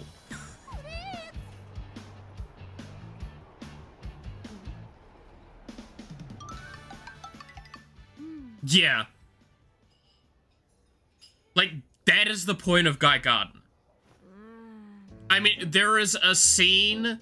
There's multiple scenes, but there's one specific scene that is the best example of the kind of energy Guy has in, like, how stuff goes. There is a little bit of it in the trailer, which is when he, like, flicks his hand and it knocks away, like, a big vehicle with a green hand. Realize the rest of that scene, if you've seen it, you know what I'm talking about. If you haven't, Again, please go watch the movie. It's really fucking good. Just a reminder, so in the weekend, I went and watched that and the Fantastic Four movie, and the Fantastic Four movie was a good MCU movie. Superman was just a good movie.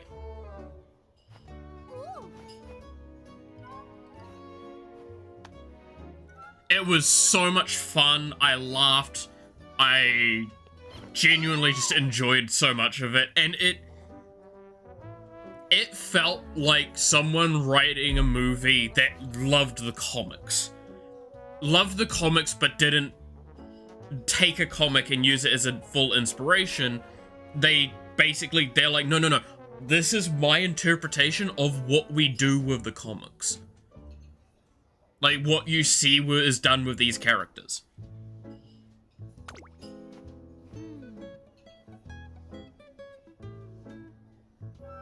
That's why I loved that.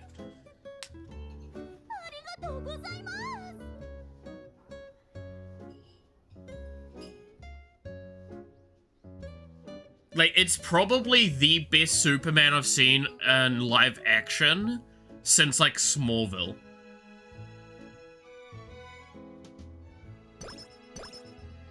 Which, do any of y'all remember Smallville? That series? I fucking loved that series.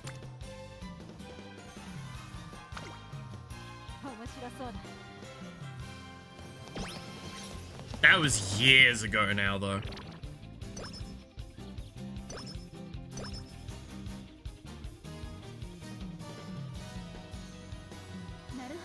I don't know how well it holds up, but it was really, really fun.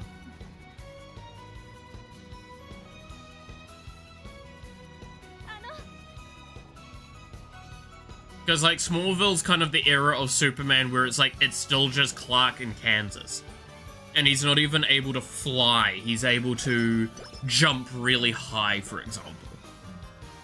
Jump and run super fast.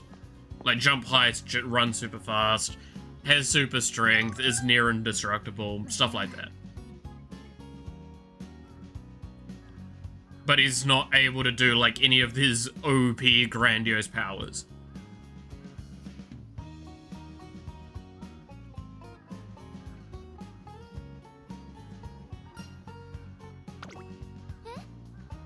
Which, again, I don't know, I really loved that series. Which maybe says a lot about what I want from Superman, which is very human Superman.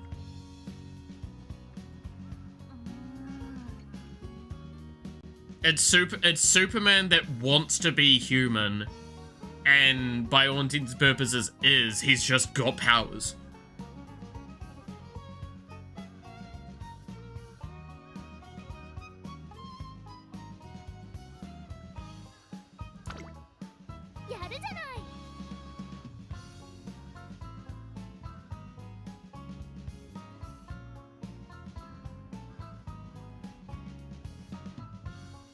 But yeah, no, it's fucking... There's so many cool things in...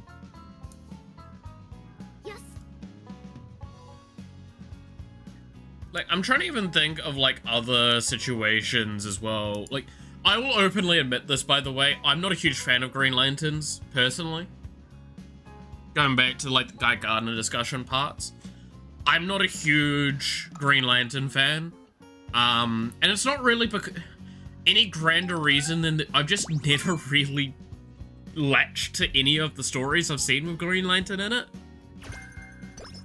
There's never been a Green Lantern that I enjoyed enough to go, like, yes to. And not to say that they're bad, again, like, that's the difficulty with that discussion point, is it's just like, it's not that I think any Green Lantern's shit, it's just I've never been hugely interested in them.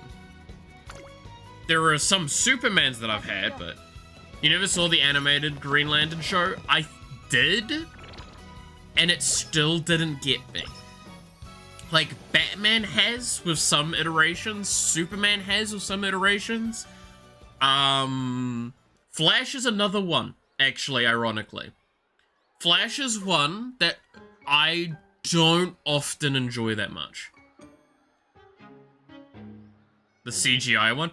Oh, I did watch the movie. That was awful. The Ryan Reynolds one. That was fucking foul. But that was foul for a variety of reasons. I felt so bad for Ryan. He got so many bad roles. Like, he got really done dirty with a lot of stuff. I mean, the CGI animated show. I'm trying to think of the one that you're talking about.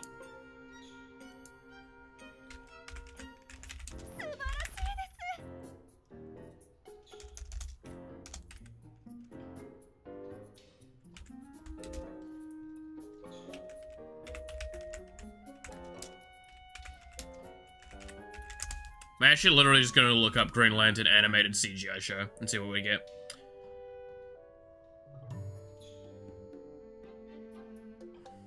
Oh, that one? No, I haven't watched that. Yeah, that's Cartoon Network, that's probably why. I think I've seen it in passing, I never watched it myself.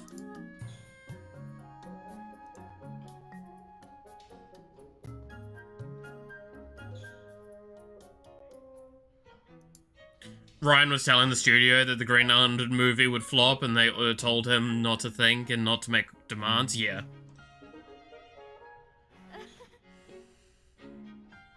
It's the best Green Lantern content out there in my opinion. Okay, well maybe I'll have a quick squizzy at that, but it's just, I don't know, it's the concept of the Green Lanterns always fascinated me, but I've never seen it, even with the comics and stuff that I've read as well. I've never like, it never got me. Never got me.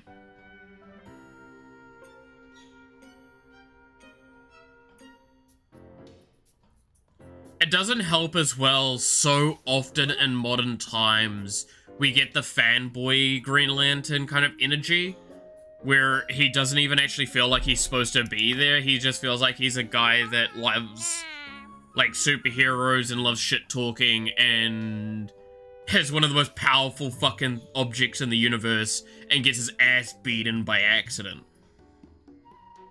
Like, by some fucking shitty trash. Like, you know what I'm talking about with that, right? And it just feels like shit.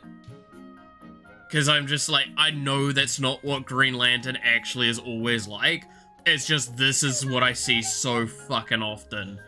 And it's definitely probably impacted my, my kind of look at Green Lanterns.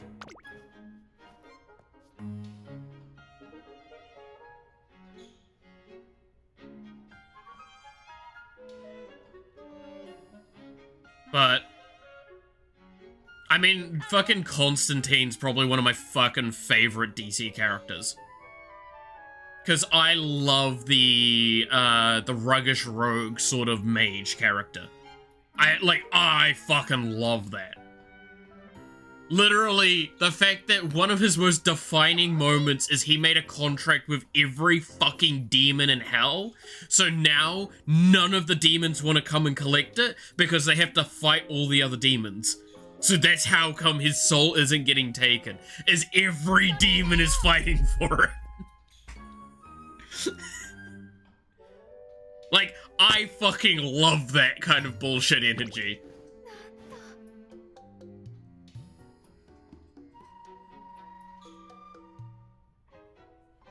Explores the time where the other lanterns started to pop up and there was a war of the Green Lanterns and the Red Lanterns. Oh, okay. Yeah, I'll definitely give it a, like... I think I'll watch some little highlights on YouTube and see what I think from there. I'm not gonna commit to going and watching it, but I'll definitely give it a, like a quick squizzy. But you know what I mean, though. Like, who else likes Constantine? I love Constantine. Like, ever since I found out about him, I've always loved him. And I've very rarely found a version of him that I didn't like.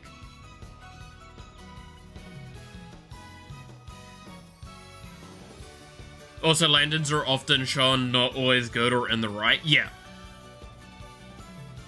The villain is understandable reason for hating them. Because, yeah, yeah.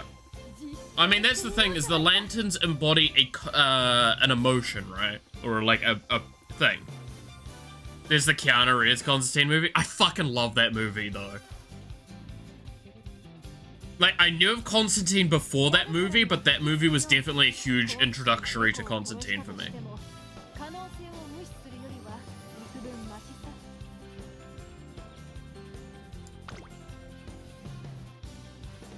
Like, I don't know, you can't have a character that does, like, just basically goes, here's the devil, and he's still being an asshole to him. Because it's just, he's an asshole to everyone. I fucking love Constantine. I love it so much.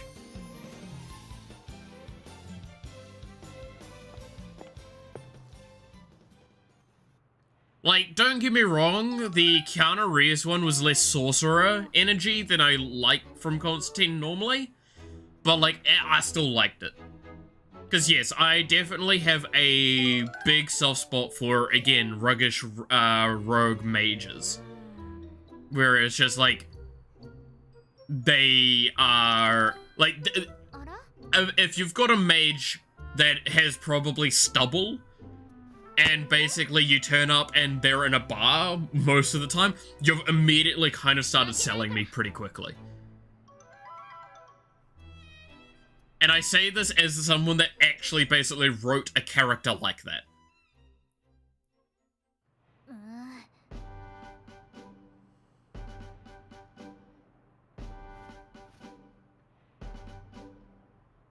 And, like, that's the best part. Is Constantine one of the strongest mages in all of DC? He's one of the strongest human mages. He's not the strongest out there, but he just has some random bullshit he'll pull out in a fucking fun as hell way. And he'll be the most snidey, condescending ass while doing it. It's just so good. It's so good.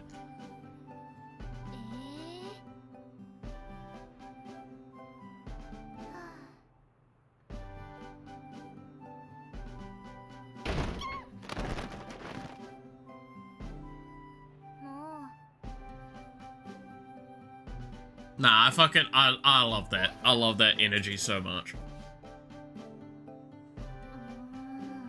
What's y'all's favorites DC characters then? Because, like, I'll openly... Oh, yeah, I'm pretty confident in saying Constantine's my favorite. Yes. Certain versions of Batman are also pretty up there, but, you know, I pretty much consistently Constantine I'm happy with. I need to think. That's fair. I know that's not a question that can easily be answered, because it is a lot of characters.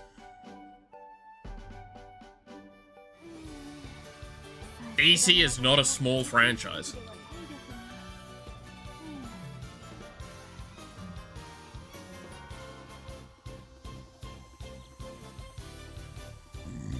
And don't say Spider-Man.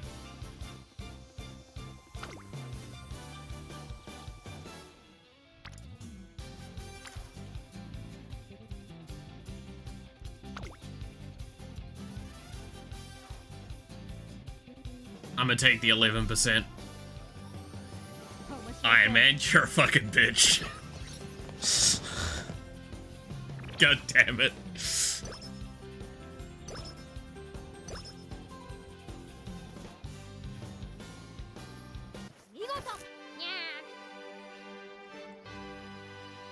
Okay, now this time, fuck you. Fuck you too. Love you, baby. Okay, this time name an actual TC character. I know, I also like Shazam a fair bit. Shazam was definitely one that I was quite pleasantly surprised that I enjoyed his, like, animated stuff that I saw.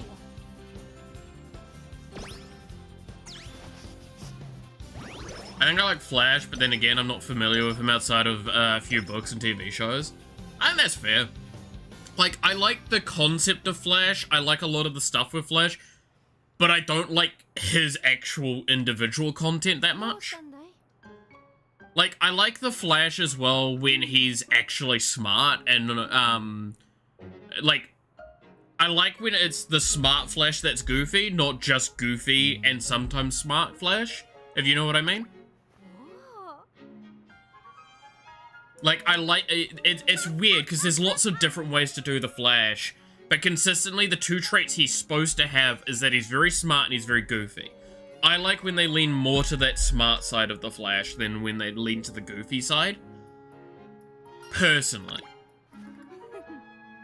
Because, like, there's one, I can't even remember what thing it's from, but it's like when an alternate universe Batman kidnaps both Batman and Flash. And Flash gets out. And he basically says to Batman kind of along the lines of like, I thought you had contingencies for everyone. Or like, I thought you had plans for everyone. And then he just responds with, who could plan around you?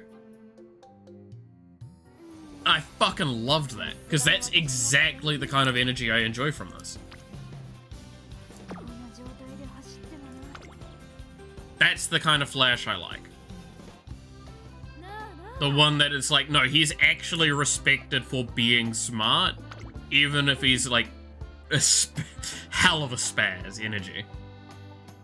Because he's all over the place, that's the point. You really can't use that word actually nowadays, now that I remember. He's very, very, like, eccentric. There we go. I like the eccentric energy that he can come with.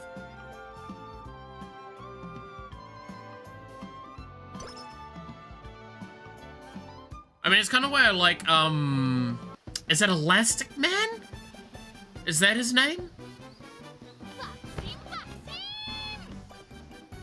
The one that's like able to basically morph in everything, like into everyone, and he's very much a hugely gag character. But like, I love him when he's serious. Because he's like, he turns up, he's a stupid, silly, geeky dude, and he's just having his fun, and then you actually see him be serious, and he's just like, oh no, I'm going to actually pull everything apart. Like, he's fucked over Batman before for that stuff. Plastic Man is the strongest hero out there. Yeah, he's actually insane. In terms of power level, in terms of, like, everything about his character, he's actually really, really potent of a character. He just doesn't do that often because he doesn't see a reason to. So I also kind of dislike the times I've seen him kind of discarded as a side character, right? He's actually immortal, yep. But like, I dislike when he's a side character that kind of just gets wiped off the side of the planet by accident in like one of the fight sequences. Very much like swept under the rug, because it's like, no.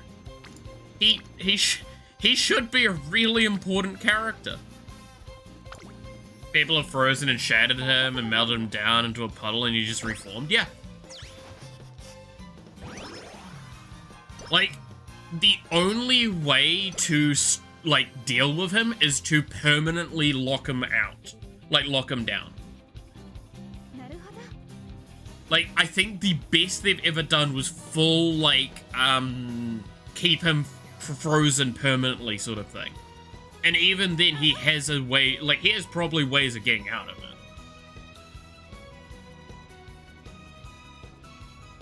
But, like, it was that sort of thing.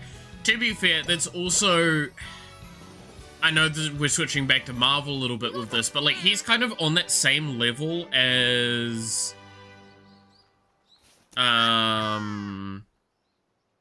Disintegration is an option too, but if there's a particle left of him, he'll regenerate. Yeah. Like, he has to be fully removed from existence, basically. But like, one of the things, okay, I'm gonna spoil the Fantastic Four movie. I just talked about how I don't want to spoil the Superman movie. I'm gonna spoil the Fantastic Four movie, because while it's a good movie, actually this is less spoiling Fantastic Four and just talking about Galactus. Anyway, Galactus is a perfect example of a villain that just, you actually don't beat Galactus. Like, Galactus has been killed in the comics a couple of times, sure, but Galactus doesn't die, truly. You don't kill Galactus. Galactus is a concept. He is the embodiment of hunger in the universe and basically the concept of a black hole. An eternally hungering entity, not a being, an entity. He is the embodiment of it. That is what Galactus is. And I appreciate that, for the most part, that's the point. It's never about beating Galactus or stopping Galactus, it's about delaying Galactus. You can't beat Galactus. You can't win versus Galactus. The win condition for Galactus is you've delayed him long enough that it's no longer feasible or realistic that he will turn up and eat your planet. Unless he gets full serious and then turns to the size of, like, multiple galaxies and just eats your galaxy there and then. But that's normally requiring specific kind of conditions to be met in my experience.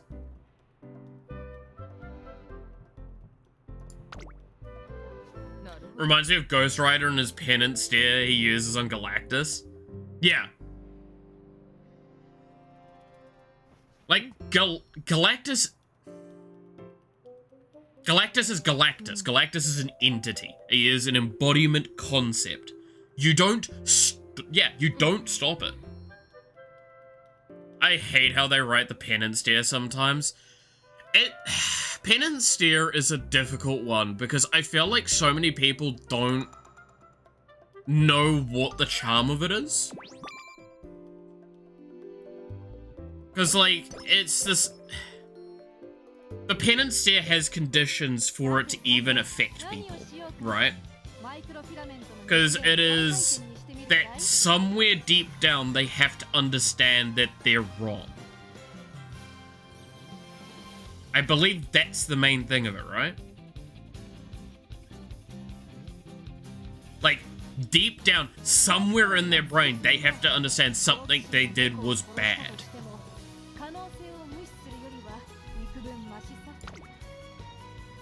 So, a character that wholly believes what they do is right, or what they do, like, they didn't, like, even if it's the argument of I didn't have a choice, that would still consider is because you realize that what you did was bad. Because there's two different ways it's affected characters like Deadpool, for example. Which is, it's not affected him, or it's affected him, but he's just kind of bounced back from it. Those are the two different versions of the penance stare on Deadpool I've seen, personally.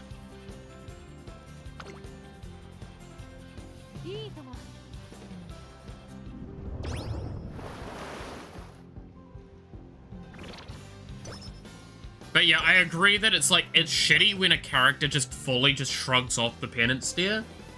When, like, 90% of the time they shouldn't be able to, because I believe it is literally if there is a part of their understanding that they may have been wrong.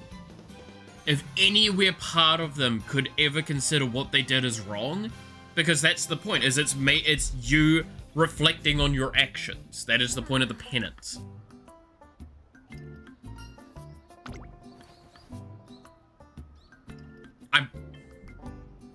Maybe I'm wrong. I'm not sure. I'm pretty sure that's the rule of the penance stare, right? Let's look it up. So I'm now starting to question myself.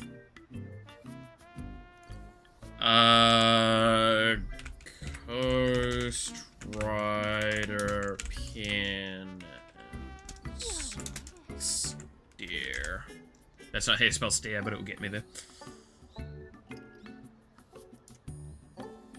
Superpower, penance stare.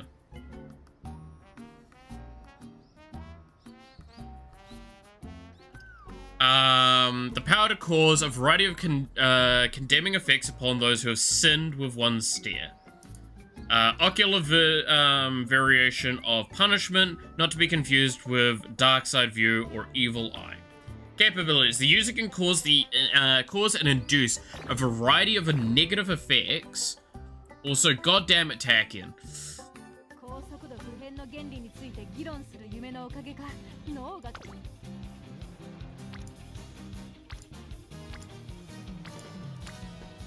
There's not any great options, so I'm going to recreation, then go train the races. Anyway, where was I? Negative effects in beings who have sinned or condemned evils by locking eyes with them, condemning them with the effects that can cause them a great deal of suffering and torment of any kind, and can break anyone all bound to their transgressions and to the user's will and judgment. Be it from inflicting pain or knocking people out, damnation, or even destroying their very souls. Limitations. Requires eye contact to be effective. Some targets may be immune. Does not work on purely good beings or beings who have never sinned or are immune to sin. Does not work on beings who are amoral. May not work against those who are apathetic or remorseless. And does not work against soulless or eternal soul beings. May work for a limited amount of time, can be reflected back. There we go.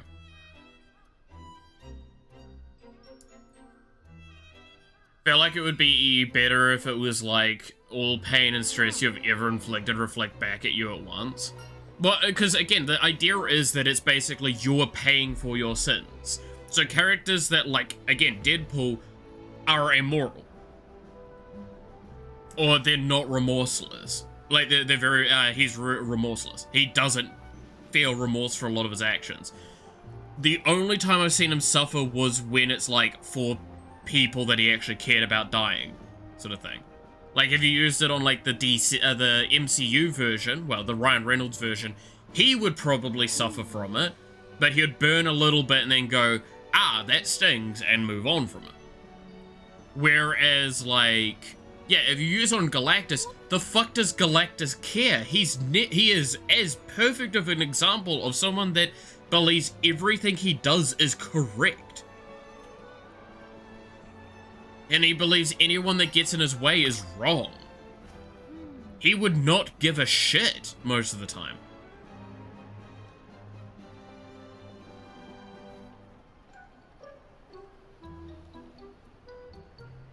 So I actually understand if Galactus kind of shrugs that shit off.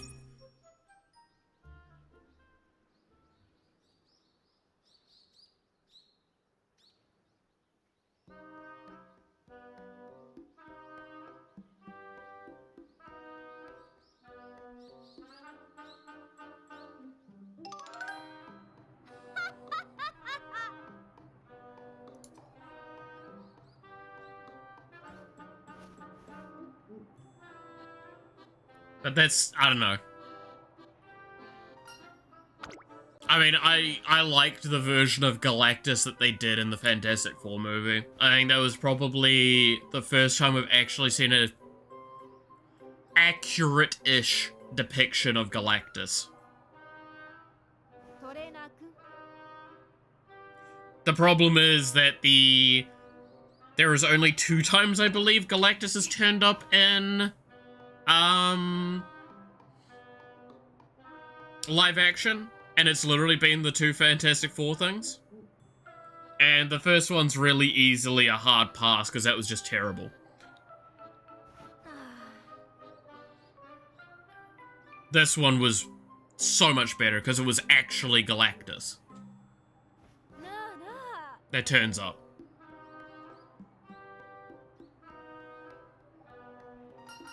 Like, they even did his introduction correctly. Like, that's the thing that I fucking loved, because it literally, again, mild spoilers, but like the first time they see Galactus, it is, you see the slightly shadowed outline of his helmet and mask, and the eyes turn on. And it's just like this grand moment of like, oh no, this thing, this is a problem.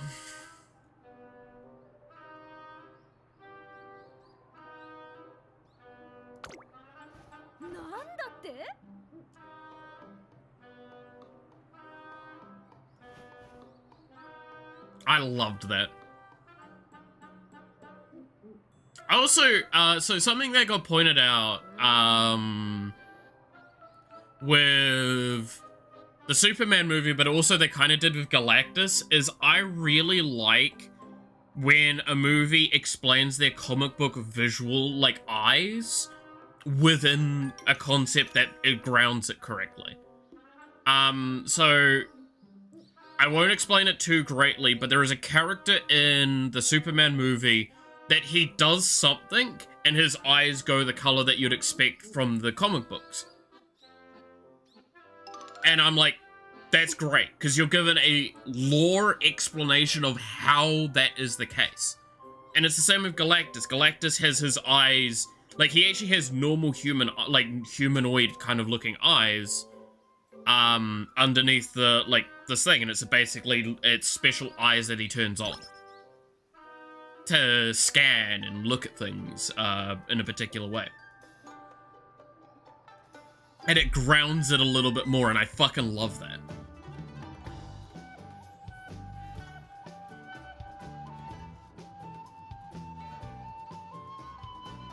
Like, I'm gonna be real with you, Chief. The only thing of, that movie me and my friend disliked was the moment it got tied into the rest of the MCU. With, the Fantastic Four movie. There is a specific, it's the mid-credit sequence that ties it into the rest of the MCU, or the coming up MCU stuff. And me and him just looked at each other and just sighed. I would have fucking given so much for that movie to have no relevancy to the grander scheme of the MCU. That's actually probably why I loved the Superman movie so much, is because while it is kind of setting up the DCU, the new one with Gunn, it just felt like a good movie on its own. Hell, its 2 post-credit sequences are nothing to do with other characters other than Superman. We've milked the 60s of all that headed, so now I can teleport to the main MCU timeline. Yeah,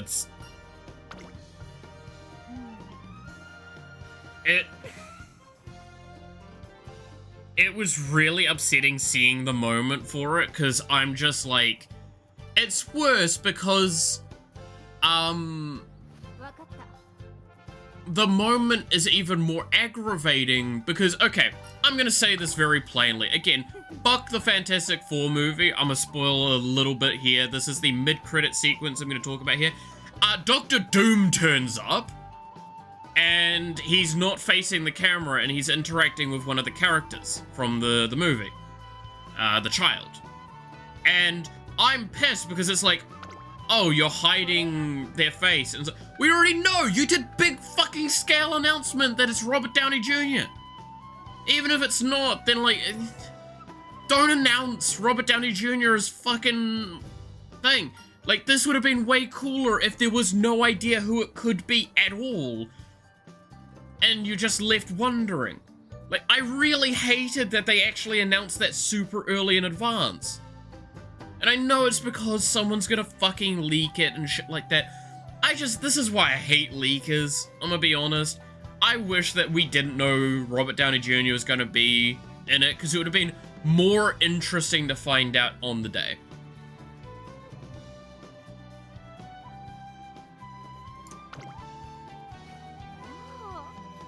Yes, I'm going to actually be angry at that. I genuinely do not believe that we should have had that announcement, because there are 2 reactions to it that we got, and it's people that are very tired of Robert Downey Jr. characters in MCU. That's kind of me category. I've got nothing against Robert Downey Jr. I'm just pissed at fucking how much Iron Man matters more to the MCU than any other character, and how even after he's dead, the entire world is fucked because now everything has nanotech out the wazoo and we can't do any interesting stuff anymore. It's all nanotech, nanotech, nanotech.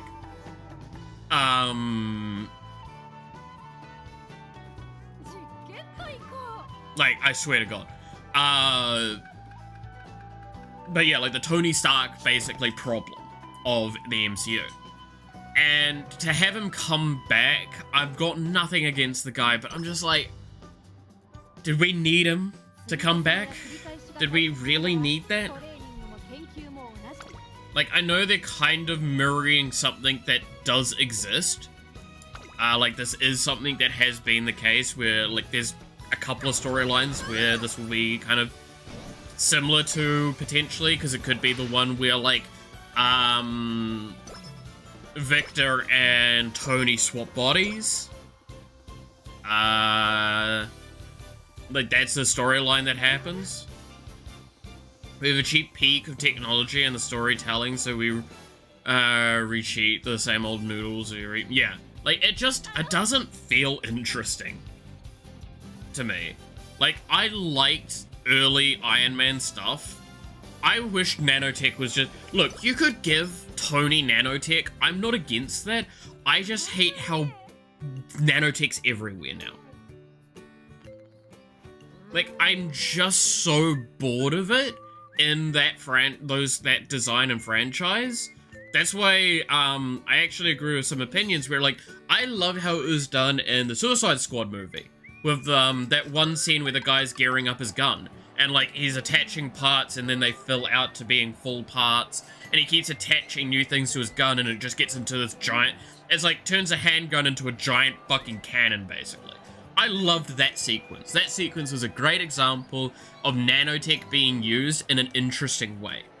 Because not everyone has it as well. Again, nothing wrong with nanotech existing. Nanotech being everywhere is my problem. Because, like, realistically, it also then comes back on itself of why bother not using nanotech, right? Like, why does Peter, Spider-Man, not use more nanotech? He literally just should. There's literally no reason not to. He's actively hindering himself each time.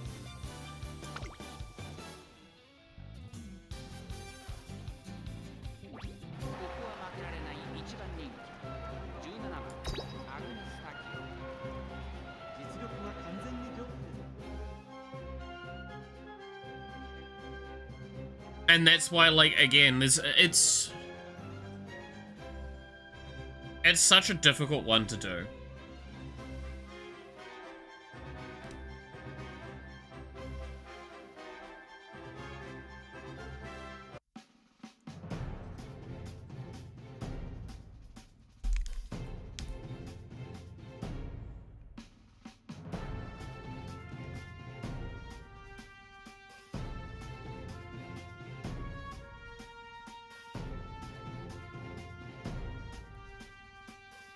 I don't know. I feel like aggressively salty about this stuff, by the way, because it's just like it feels like I don't like when a story basically devalues other characters as well. This is something that a big meme's been done about this a lot. Where was it Ironheart, I think, is the main thing for the topic at the moment. It was She-Hulk, but now it's Ironheart. So there are kind of two statements that are being made about with Ironheart at the moment, which is if you don't like it, you're racist or you're sexist, or, and to quote the line that everyone's using, Tony Stark built us in a cave with a pile of scraps, right?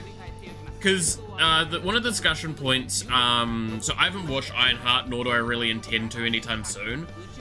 There is a sequence in there where she plainly says, hey there, how's it going? She plainly says Tony Stark would not be Tony Stark, and he wouldn't be Iron Man if he didn't have billions of dollars. And it's literally not the point. The point is, Tony Stark, regardless of the tech that he has, or like the money he has, can do stuff. That is the point of him. he is resourceful, he is incredible.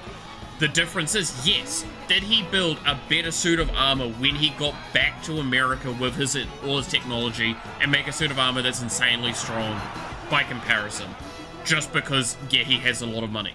Yes, but what was the first suit? It was literally he built it in a cave with a pile of scraps, while under duress from the fact that he is captured by terrorists and has a car battery strapped to his chest that stops him from dying from shrapnel. Like, that is what we loved about Tony. Is he was resourceful. He would figure something out, given context that he doesn't have. I just don't watch movies anymore. Well, I mean, Ironheart's a series, which makes it worse. Because it's locked behind a paywall then.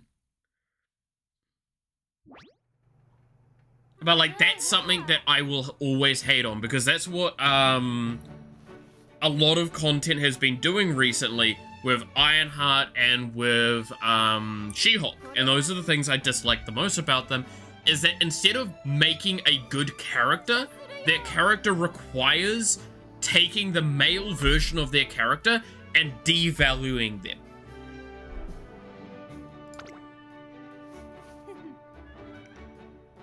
And that's something I dislike. I do not like the only way they seem to be able to empower a female character is to shit on the previous version.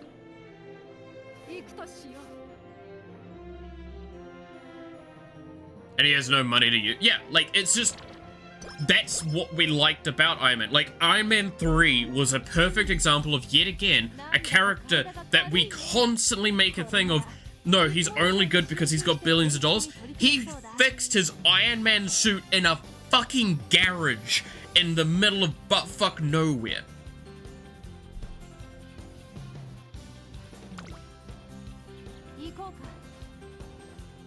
With the help of a kid that has a spud gun.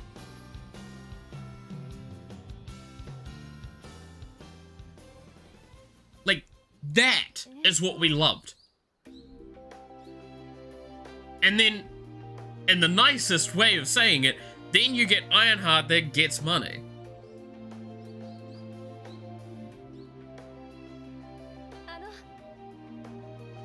I want to talk to you. Do you have Discord or Instagram? What do you want to talk to me about? Because, admittedly, what you're coming across as is either sales or fishing. She-Hulk was a liked character in the comics, but the writers had their own agenda. Yeah, no, so this is the thing that I want to point out. I have nothing against She-Hulk as a character. I fucking love She-Hulk. She is a great character and a fucking awesome, awesome character to work with, normally. But the version of She-Hulk they did was we can't make a... Yeah, I agree with Devil. That's kind of my point. It's like... But, like, you can't make a character that's... Like, the way to do them is not to just take the other character and devalue them. Because, like, that scene that will always be the reason why I dislike She-Hulk is her basically saying, you don't understand my pain. You don't know what suffering is. To Bruce, Bruce Banner, which he's dealt with a lot of suffering. And it angers me because that there is perpetuating that kind of, the narrative that, like, male mental health doesn't matter. Like, that's how that comes across. That doesn't come across as empowering a female character. That comes across as men don't matter. And that is the thing that needs to not be the case. Again, want to stress, it is, and this is something that I'll always look at with this stuff, it's not people hating female main characters, it's people hating female characters that aren't built on anything other than shitting on others. Like, Black Panther. I absolutely loved Black Panther for a lot of aspects. There were problems with that movie, but I really like how they managed to bring her character around. I grew up with Buffy the Vampire Slayer, so the idea that I love strong female characters is deep fucking rooted in me. Hiding from the military and had to give up an entire life and keep people around him, say, in comparison. Had someone else whistle and try to pick her up like assholes do. Yeah, no, it's not even that as well. Like, we're discluding the fact that he did the snap, the reverse snap. We're discluding the fact that, like, he literally lost someone that he truly cared about, Black Widow, lost her life without him even getting a chance to say goodbye. He is canonically in the MCU, I think the scene got cut, but, like, he did actually try and kill himself. Like, it's stuff like this that I'm just like, I'm sorry, you are devaluing it stuff. It's canon. Yeah, no, it's canon. I know it's talked about in the movies. I think the scene itself got removed though, right? Because it's him, yeah. That's the line. He put a bullet he tried to put a bullet in his head and the Hulk spat it out. Or the other guy spat it back out. And, like, that sucks.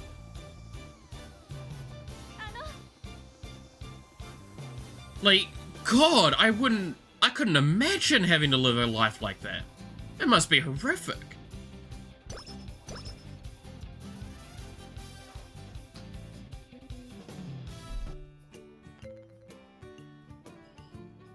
So yeah, no, I absolutely dislike when, to build your character up, you just bring other characters down. Buffy the Vampire Slayer was just a awesome fucking character. Yeah, she shat on other characters and stuff like that. That was normally because they were fucking men that were her enemies and she made fun of them.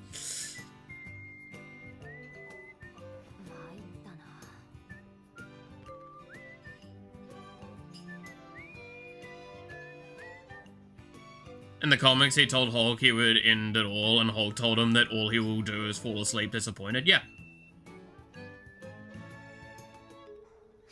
Like, it's shit like that it's just, no, it sucks. And it's sad to have that devaluing. I am not against making a character, like, if you make Ironheart's character very much about, like, I'm better than Tony, I'm fine with that. I'm not fine with devaluing Tony, though. Prove to me, not with words, but with actions, why you are better than Tony. Right? Like, I'm more than down for that. But they couldn't. And that's something I dislike. I'm not against an agenda of trying to prove women are capable or anything like that. I mean, okay, you're a real fucking depressing statement, by the way. Women are more likely to get hired nowadays than men. In a lot of countries around the world. This is a statistical thing that is proven.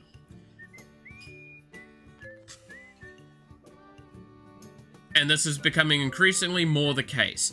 This is the problem, is we're now not getting to an equality section, we're getting to this is higher than the other.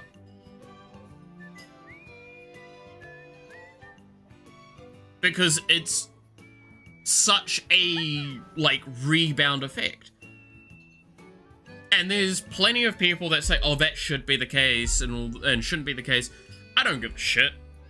Look, at the end of the day, if you're skilled and you deserve the position, you deserve the position.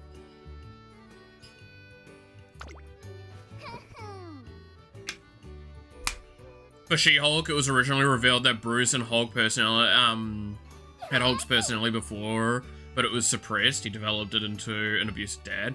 And Gamma Mutation gave the other personality a physical form. Yeah.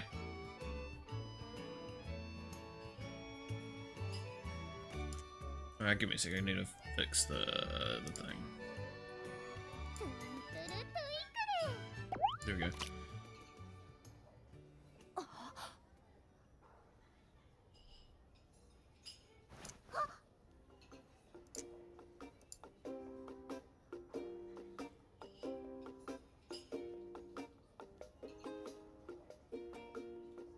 I grew up with Penny, lol, Inspector Gadget. Yeah, gotta love Inspector Gadget. All horses are retired by now? Yeah. Sorry, I did just see that as well. That old Batman comic? Yeah.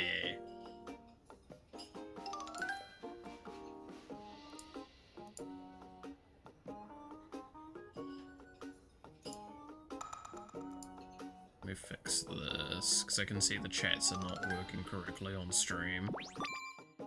There we go, I think I fixed that. Let's see. But she just turns green when angry, and she can control herself better because she has more stable mind. Yeah.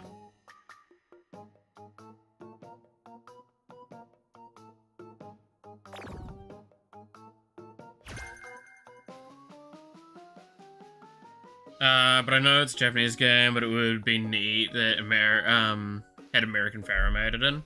Oh, I mean, there's a couple of horses I'd love to see get in, like Farlap from my end as well. As a thing that would just be nice to see. Okay, I kind of want these stamina options, so I'm gonna save.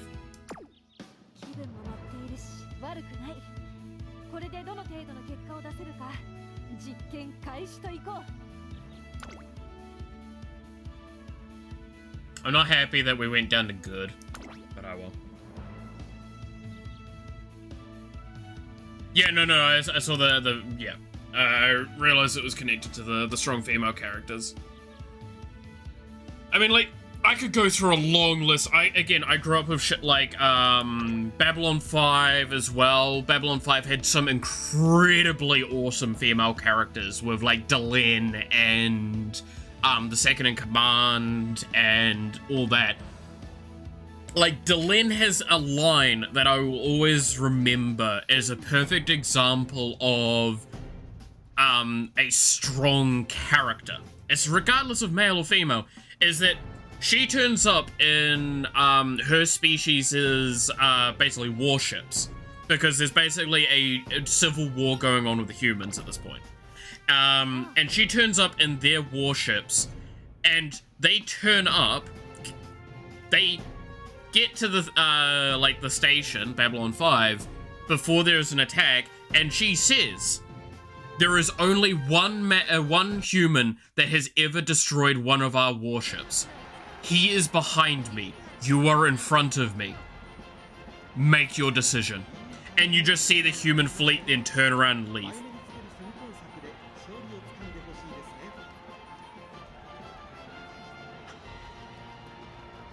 I'm sorry, but how can you not fall in love with a character that does that shit? Is there only one human that has ever destroyed a Minbari fleet warship? Prince Arrow from... Yep, no. Again, this is the point we're making. It's not us disliking strong female characters. I fucking love them. I hate when they're written shit.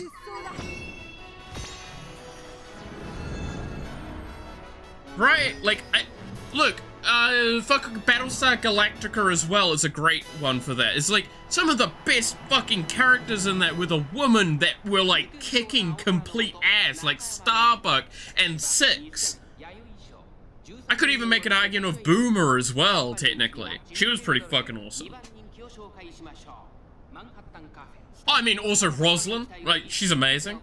And if you want to do all-girl cartoon, Megan from My Little Pony. Yeah, like, it's fucking, again, cartoons as well. It's just, I don't understand why it's this point. Because, again, you get one or two situations, and this is what I will comment on with female characters in writing, is you get two reasons we dislike strong female characters, or strong, quotation marks, female characters, right? Is either they're written like a white guy hero, or they're written to actively shit on others to be better. Regardless of their actual skill capability, they're written to, like, other characters will shit on themselves to make that character seem better, or that character will actively disrespect other like men around them. Those are the two kind of like things you'll get with that. Is again, they'll either be written as if they were just a guy, and I'm gonna be honest, a strong female character should not be written as a strong male character. There is often a big reason why that just doesn't work. Because there's very big different expectations, and typically when you write the female character like that, they just come off as a bitch. Because men are assholes. And to be like the strong stoic male, you do tend to have the character just be an asshole. So it is pure and simply, and I think this is a very Miss Marvel, yeah, that's actually a really great example, is Captain Marvel, right? The Captain Marvel stuff. That is, you're writing a character that's male, kind of does, like, the writing of the character is very male, with a strong female character, and also the actress has her own fucking agenda problems as well. Why are people not complaining on male characters they do a female? They do hate on male characters. Authors just can't hide behind the sexism shield from all the criticism. Yeah, it's actually a good point as well. We often will shit on male characters that we sit there and go, no, that's just shit character. Right? Like, we've done that with MCU several times, where we're just like, no, this character is just shit and boring. Like, fuck, I stand by. I liked, Falcon before the, Captain America Falcon movie where, like, it's Falcon to, or, no, that was series, sorry. It was the series, where it's, Falcon and the Winter Soldier. And at the end of that, it has a sequence that's super, like, it just doesn't feel quite right.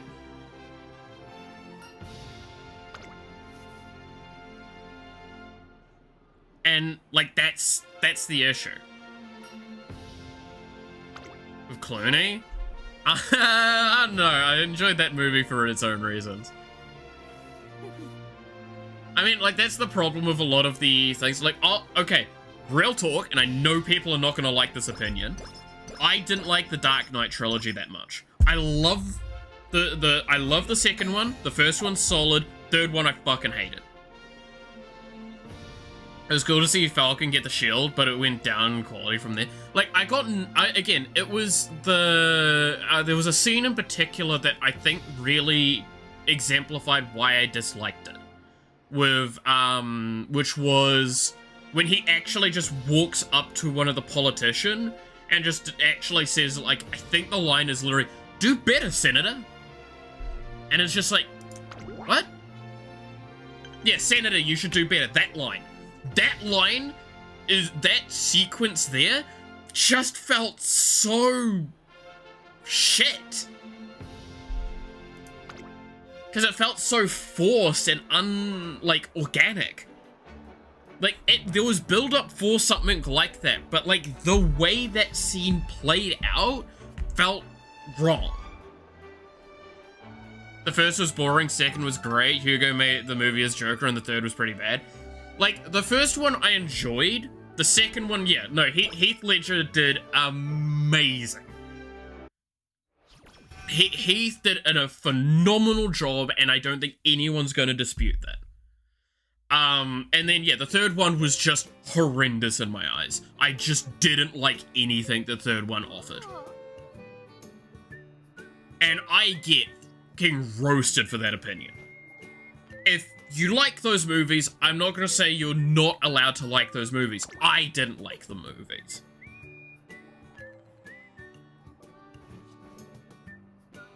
Like, someone kicked it in there at the last and change, and nobody wanted to take it out because they were almost done with the movie. Yeah, like, it sucks. It sucks in my eyes. Like, it definitely could have been written better, that part there. Like, it really did feel like that. But yeah, and it's just... That's why I don't like the Dark Knight trilogy. I want to also stress, this is nothing against Bale as an actor. I think Bale's a fucking phenomenal actor. He just never gets the roles that he's good at. Like, I don't know if it's like someone making a decision that just, oh, you should do this movie or not. Like, him as, is it Gore? Is the name? the villain in Love and Thunder, right? Thor: Love and Thunder. He did amazing in that role. If only they had treated that character with respect in the actual writing. Right? Like, surely I'm not the only one that thinks that way for that. Like, I stand by, most of that movie was great and could have been very easily salvaged if, for example, the final fight, the final sequence fights of that one wasn't that they felt even when it was one-on-one, and it felt like he was losing when it was one-on-two. He is an Avengers-level threat character. He should be kicking their fucking asses, and it would have made that sequence felt so much more rewarding for its ending. That's the thing I'm pissed about it with the most, is everything about him was really great. I think he did a great job of doing this cool, creepy version of it. I think it was gorgeous, and then, like, the way he interacted with the children and everything. Good. I loved that. Because there's the demented part of his brain that he still cares about children, but it's like, it's the weirdness to it all. They're gods, so he doesn't like them as well.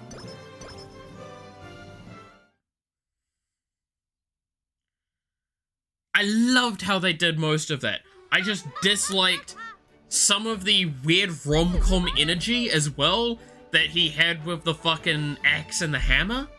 That felt a bit weird at moments. And that final fight. That character in the comics is on par with a guy that one-shot the whole Avengers team, and in the movie in the movie he loses to, and there's no nice way of saying it, a retiree and a cancer patient.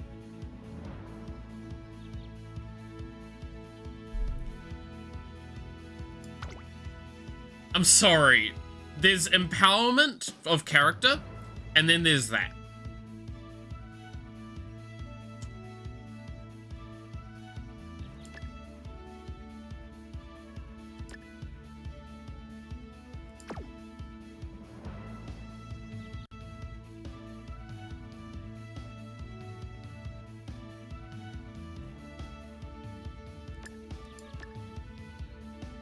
Gave him the movie core treatment, yeah. And that's the part that I dislike the most with that movie. Is they took a phenomenal character that's supposed to feel super strong and potent and relevant, and they pulled him down to that level.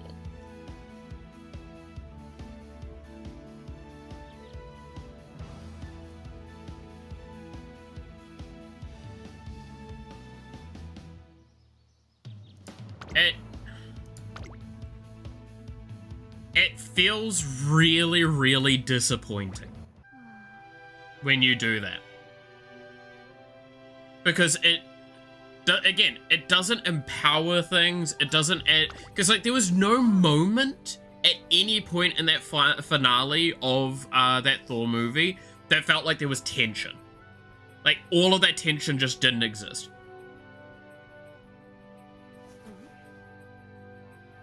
And that is not good.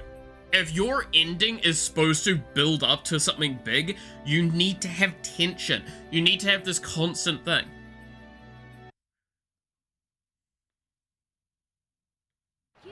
Yeah. It feels really, really disappointing. It feels unrewarding. There's so many parts to it that feel bad. And, like, again, it's the part of it that I think pissed me off a lot with that is it's just... Again, it's not even, like, making his character weak or anything. It's removing tension from the storyline. Like, it's... For a story reason, for a character reason, it were both bad decisions. And that's not a good sign. How are they supposed to write a comedy if they put tension in, Mal? Think? My bad. And, like, it sucks because I fucking love Taika. He does amazing movies. But he does movies normally that bind tension and, like, darker, like, concepts in amongst with comedy to break it up and make it palatable. Just looking at Jojo Rabbit is a great example of that, right? That is a movie that, conceptually speaking, is super hard to palate because of how dark and everything it is. It is really hard to think about when some of the scenes. There are scenes where there is a joke made and my eyes bulge out my skull because I'm like, holy shit, I can't believe you made a joke like that. It is very much Kiwi nature. And that's the point. Is that, like, he is a really good writer and everything. It's just that movie, he really just didn't bring his A game. And he said very openly that he didn't. And it sucks. Especially when you do compare it to Ragnarok, which is just one of the better MCU movies for a long time.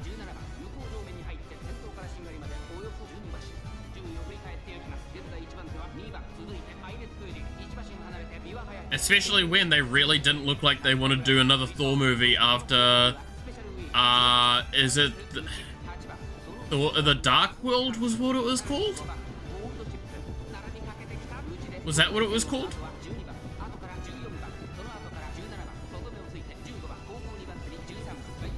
Which, God, that movie sucked ass, by the way. The fact that I did a rewatch of all of the Thor movies and, like, I still don't remember the fucking, like, several moments from that movie goes to show how much my brain just tried to kick it out of my head. Because of how just bad it was.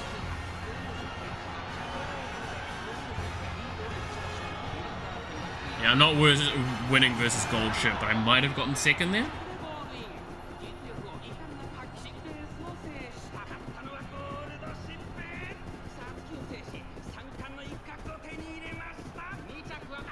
Yeah, second place. Nice. Yeah, second movie was Dark World. I remember that the only part I liked was Loki and Thor's relationship. Yeah, exactly. Like, it was just too edgy in a lot of ways that just made it feel dreary. Like, I'm not gonna be honest as well. The first Thor movie wasn't exactly that stellar either. It had a lot of interesting things going on, but it wasn't great either. Again, heresy, I know.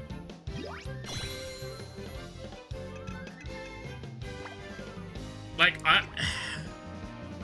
because I tried to do a rewatch of the entire MCU in release order.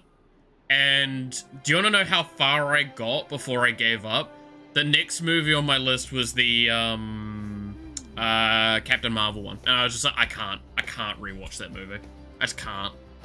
It's late, gonna go to sleep. Fair enough, Devil. Catch you later. Have a good rest. To be fair, I don't want to finish this early, but I know I need to finish early today. No, we're gonna go for at least the 4-hour marker. But yeah, have a good one, Devil. Yeah, we'll go for another hour. But I definitely need to have an early shutdown today so I can get ready for some stuff. Because I gotta go into town, and then I gotta come back, and then we gotta open packs for the new set of Magic, and yeah, go from there. Yes.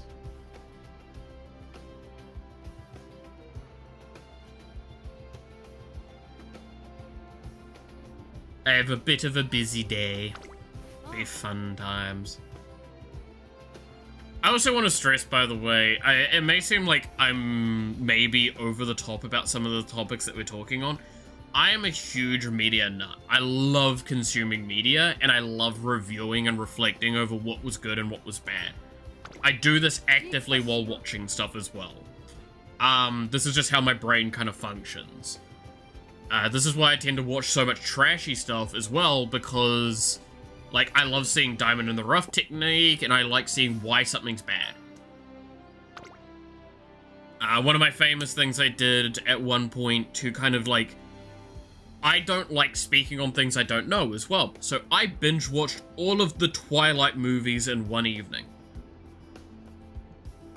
And then, when I had finished that, I went to sleep, woke up the next morning, and the first thing I did was I watched Vampire Sucks, the parody movie. And that movie was really fucking good. And that's why, like, I can accurately review, in my eyes, like, my personal review of those movies. Because I'm not based on, like, other people's opinions. I'm based on my opinion on it. And I know what my opinion is of the Twilight movies.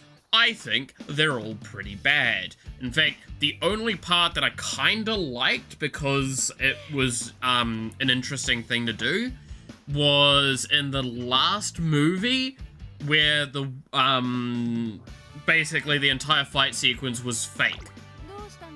At the end of the movie, basically, or like in the movie, one of the characters has the ability to see visions, and she can kind of share those visions with people. Or like she could share the visions with the main villain. She did. He kicks her away, but like technically speaking, that's actually not how that happened. It goes all the way through the fights and things go poorly and he dies. And then as he dies, it then comes out and it goes, and this is what happens if you would fight me. I fucking liked that. I actually really liked that a lot. I know a lot of people hate that, but I liked that.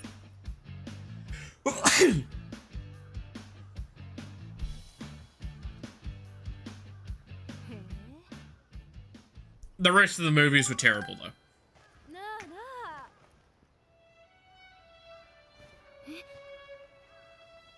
I can't come to like any of the movies. Especially when, like, the imprinting thing with the child, that was fucking weird as hell.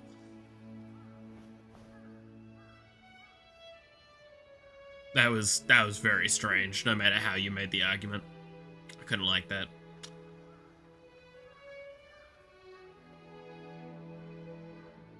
But yeah, no, there's all sorts of random movie stuff that I look at, or TV show stuff that I look at with this stuff. Yeah. And like, if you ever need like another example of like what I think is one of the best movies of all time, would be Serenity. Serenity is probably one of my favorite movies of all time. It's the one that always comes to mind when people ask me what my favorite movie is. Which, to anyone that might not know, that is the movie that was basically the follow-up to the Firefly series. You can watch the movie independent of the Firefly series, but it definitely is a little bit better if you watch the Firefly series. I also recommend the Firefly series, but that's a whole other argument. And basically, the plot of the movie is what the second season was going to be if they didn't get cancelled. And I loved that story. That story was really, really good, because it had some really good ways of handling some pretty intense topics that need to be addressed.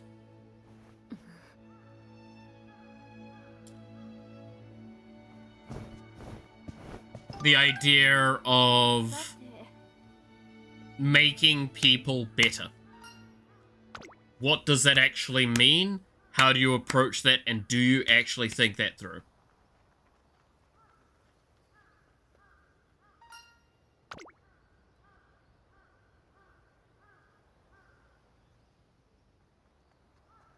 Because if you haven't watched that movie, again, I recommend it. But one of the shorthands of it is there is a faction called, oh, I'm actually blanking on the name of them. Reavers. The Reavers.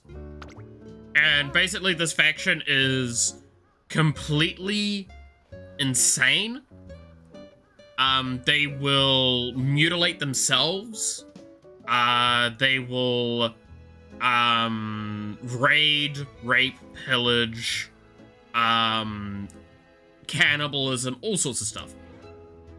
And there's a lot of comments about like how they will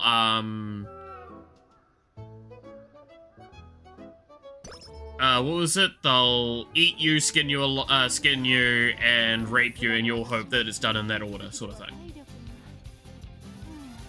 Like stuff like that, and it's really messed up.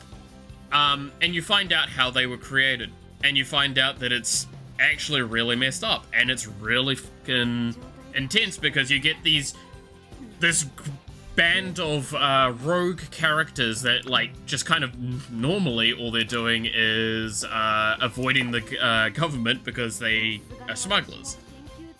And now they're in a situation where it's like, no, what we need to do is show people the truth.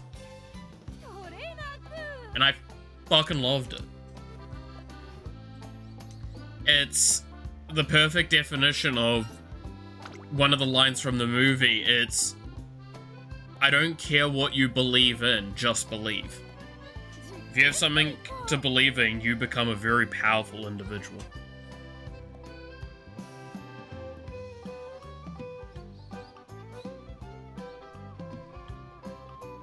Which is really, really good.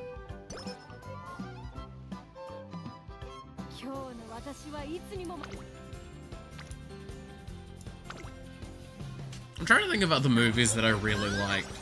I haven't liked a lot of movies for a long time. I did like Oppenheimer and the Barbie movies. I did watch both of those. They were great.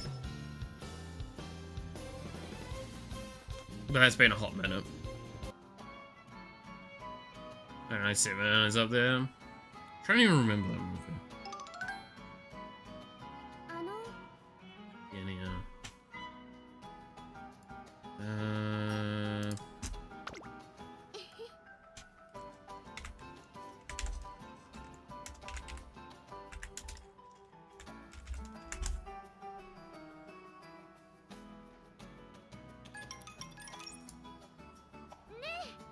If I look up, maybe I'll see it.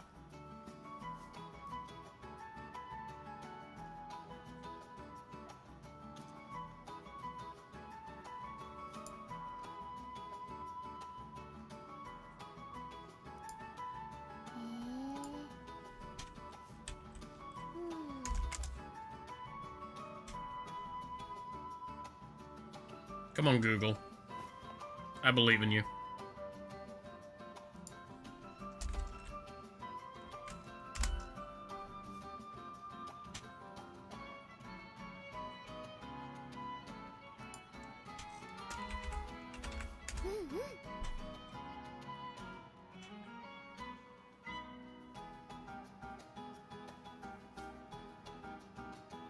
Oh,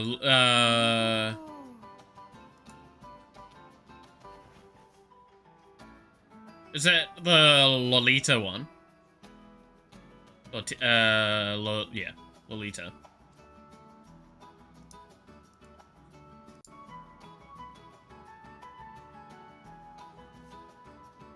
Or am I getting this wrong?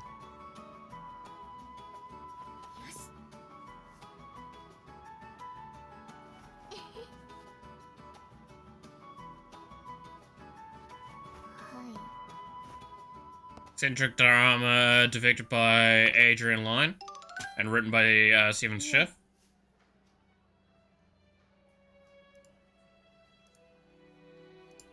Is that it? So I don't recognize this one, but I know of it.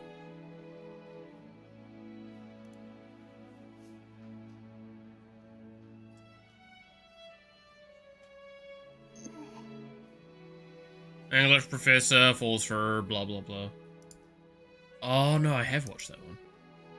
What are you looking up? The movie that you were saying.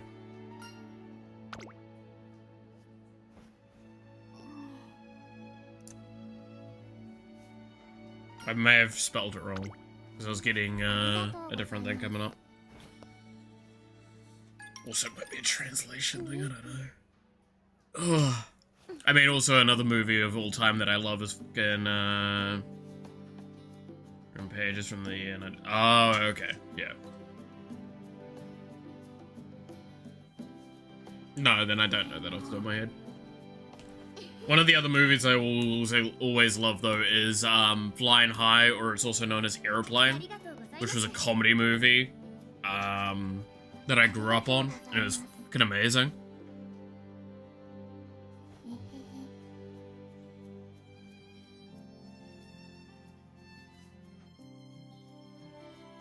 That one was, that's always just, that is a peak comedy movie to me. That one, Flying High.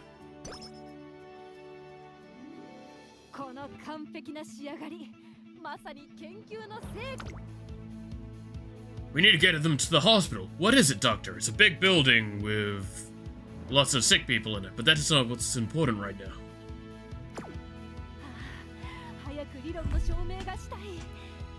I can't fly this plane! This has got... I'm used to one engine. This has got 4 engines. It's an entirely different situation altogether now. It's an entirely different situation.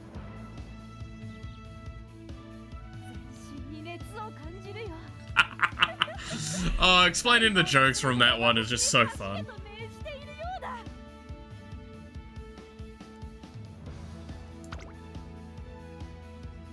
I fucking love that movie.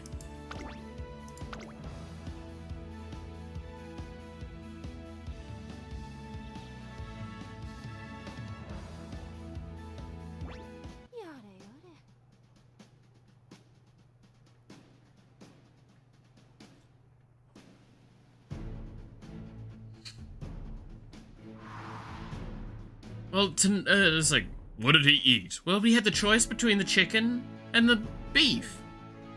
Yes, I remember. I had the lasagna.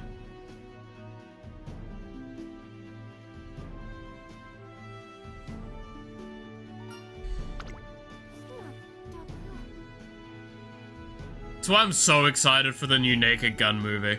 I really am. Because it's just that comedy coming back. I'm hoping we can make that popular again. Because that humor is one of the best forms of humor. Is that dry satire humor that's just like, no, everyone in this universe thinks this is 100% the case. And they're right. They're not eccentric to them. They're eccentric to us because it is just, it's weird to us. So much fun.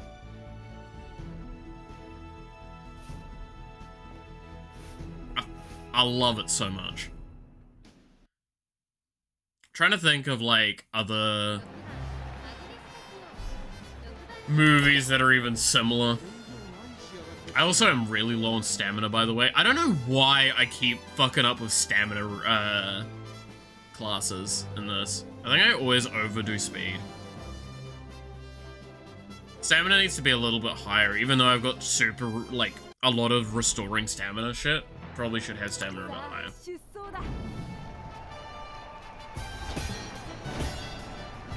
Is a pace chaser especially? Yeah.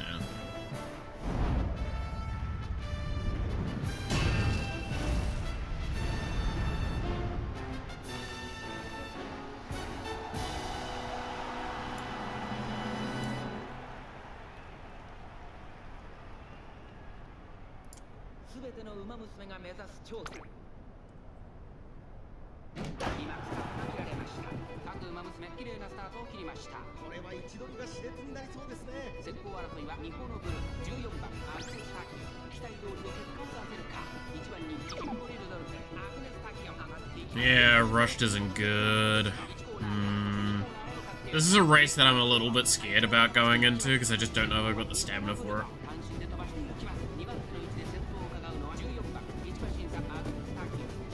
I don't have high wit and I don't have high stamina. That's really disappointing.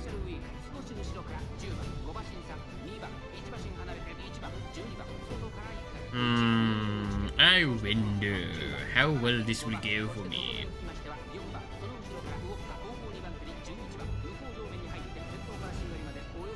Sitting in 3rd place pretty comfortably. We're midpoint now. And now we're getting a bit passed up. Yeah, I'm not liking this. It's not looking good.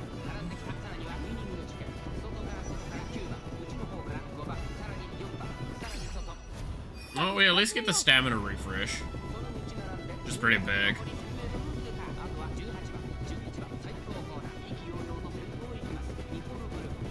But does that get us the end?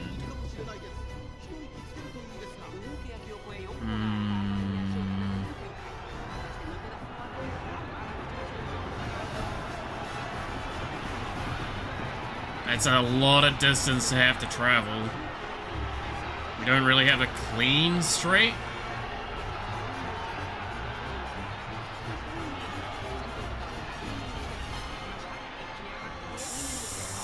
Yeah, stamina's definitely a problem. Yeah, no, I think we lose here.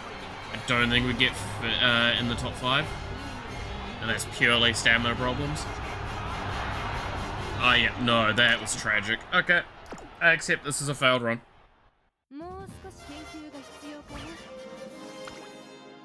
Because I think it was top 5 I needed. Yeah, I'm just gonna end the career. I need to get better at this. I really do.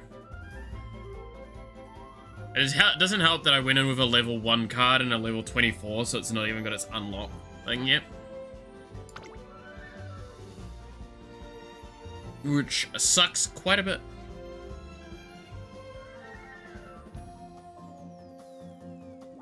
Game. Okay, never mind. Game didn't want to work there.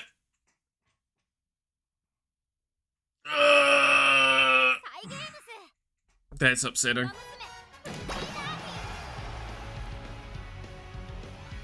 Well, I guess Takken's going to the glue factory.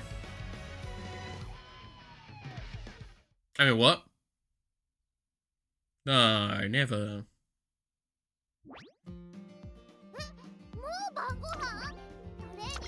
Resume? What, resume me quitting it?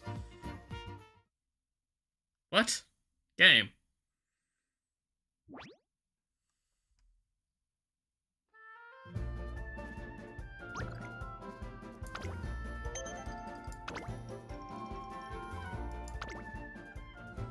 God damn it, game. Making me have to quit through this. Can't we just acknowledge I fucked up? Okay, I'm just gonna fucking speed. Noom. Yeah, I did not do well there.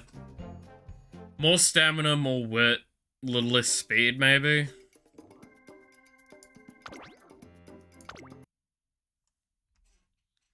I'll try doing her again later, probably tomorrow if I have the time. To be fair, I need to do a lot more singing practice tomorrow. Because I'm not going to get a huge amount of time today, I think.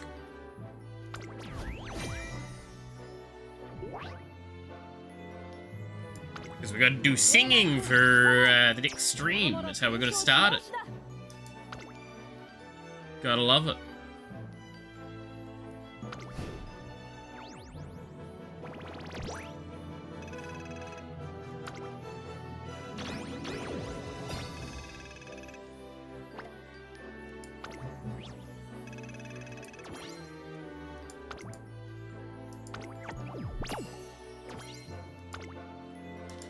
Alright.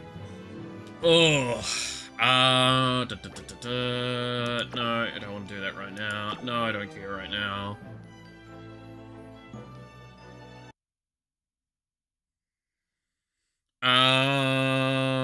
Okay.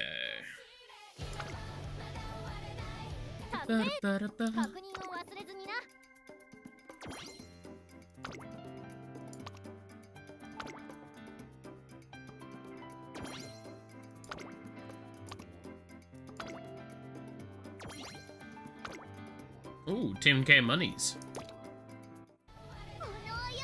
You know what I can do with 10k monies? I could upgrade cards a little bit. So let's finish upgrading you.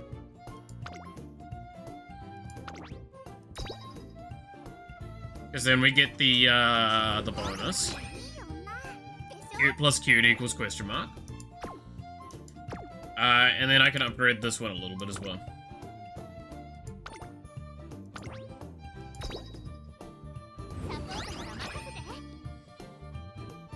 I would love to get to the perk, obviously, because I'm guessing the perk's gonna be, yeah, mood effect and initial friendship gauge just is really good.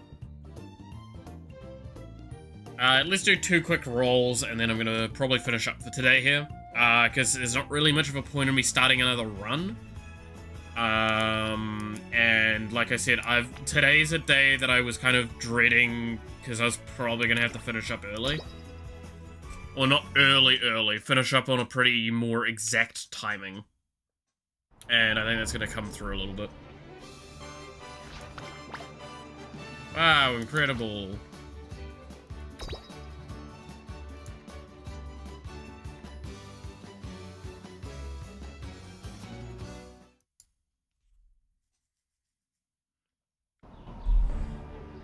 And we know another silver.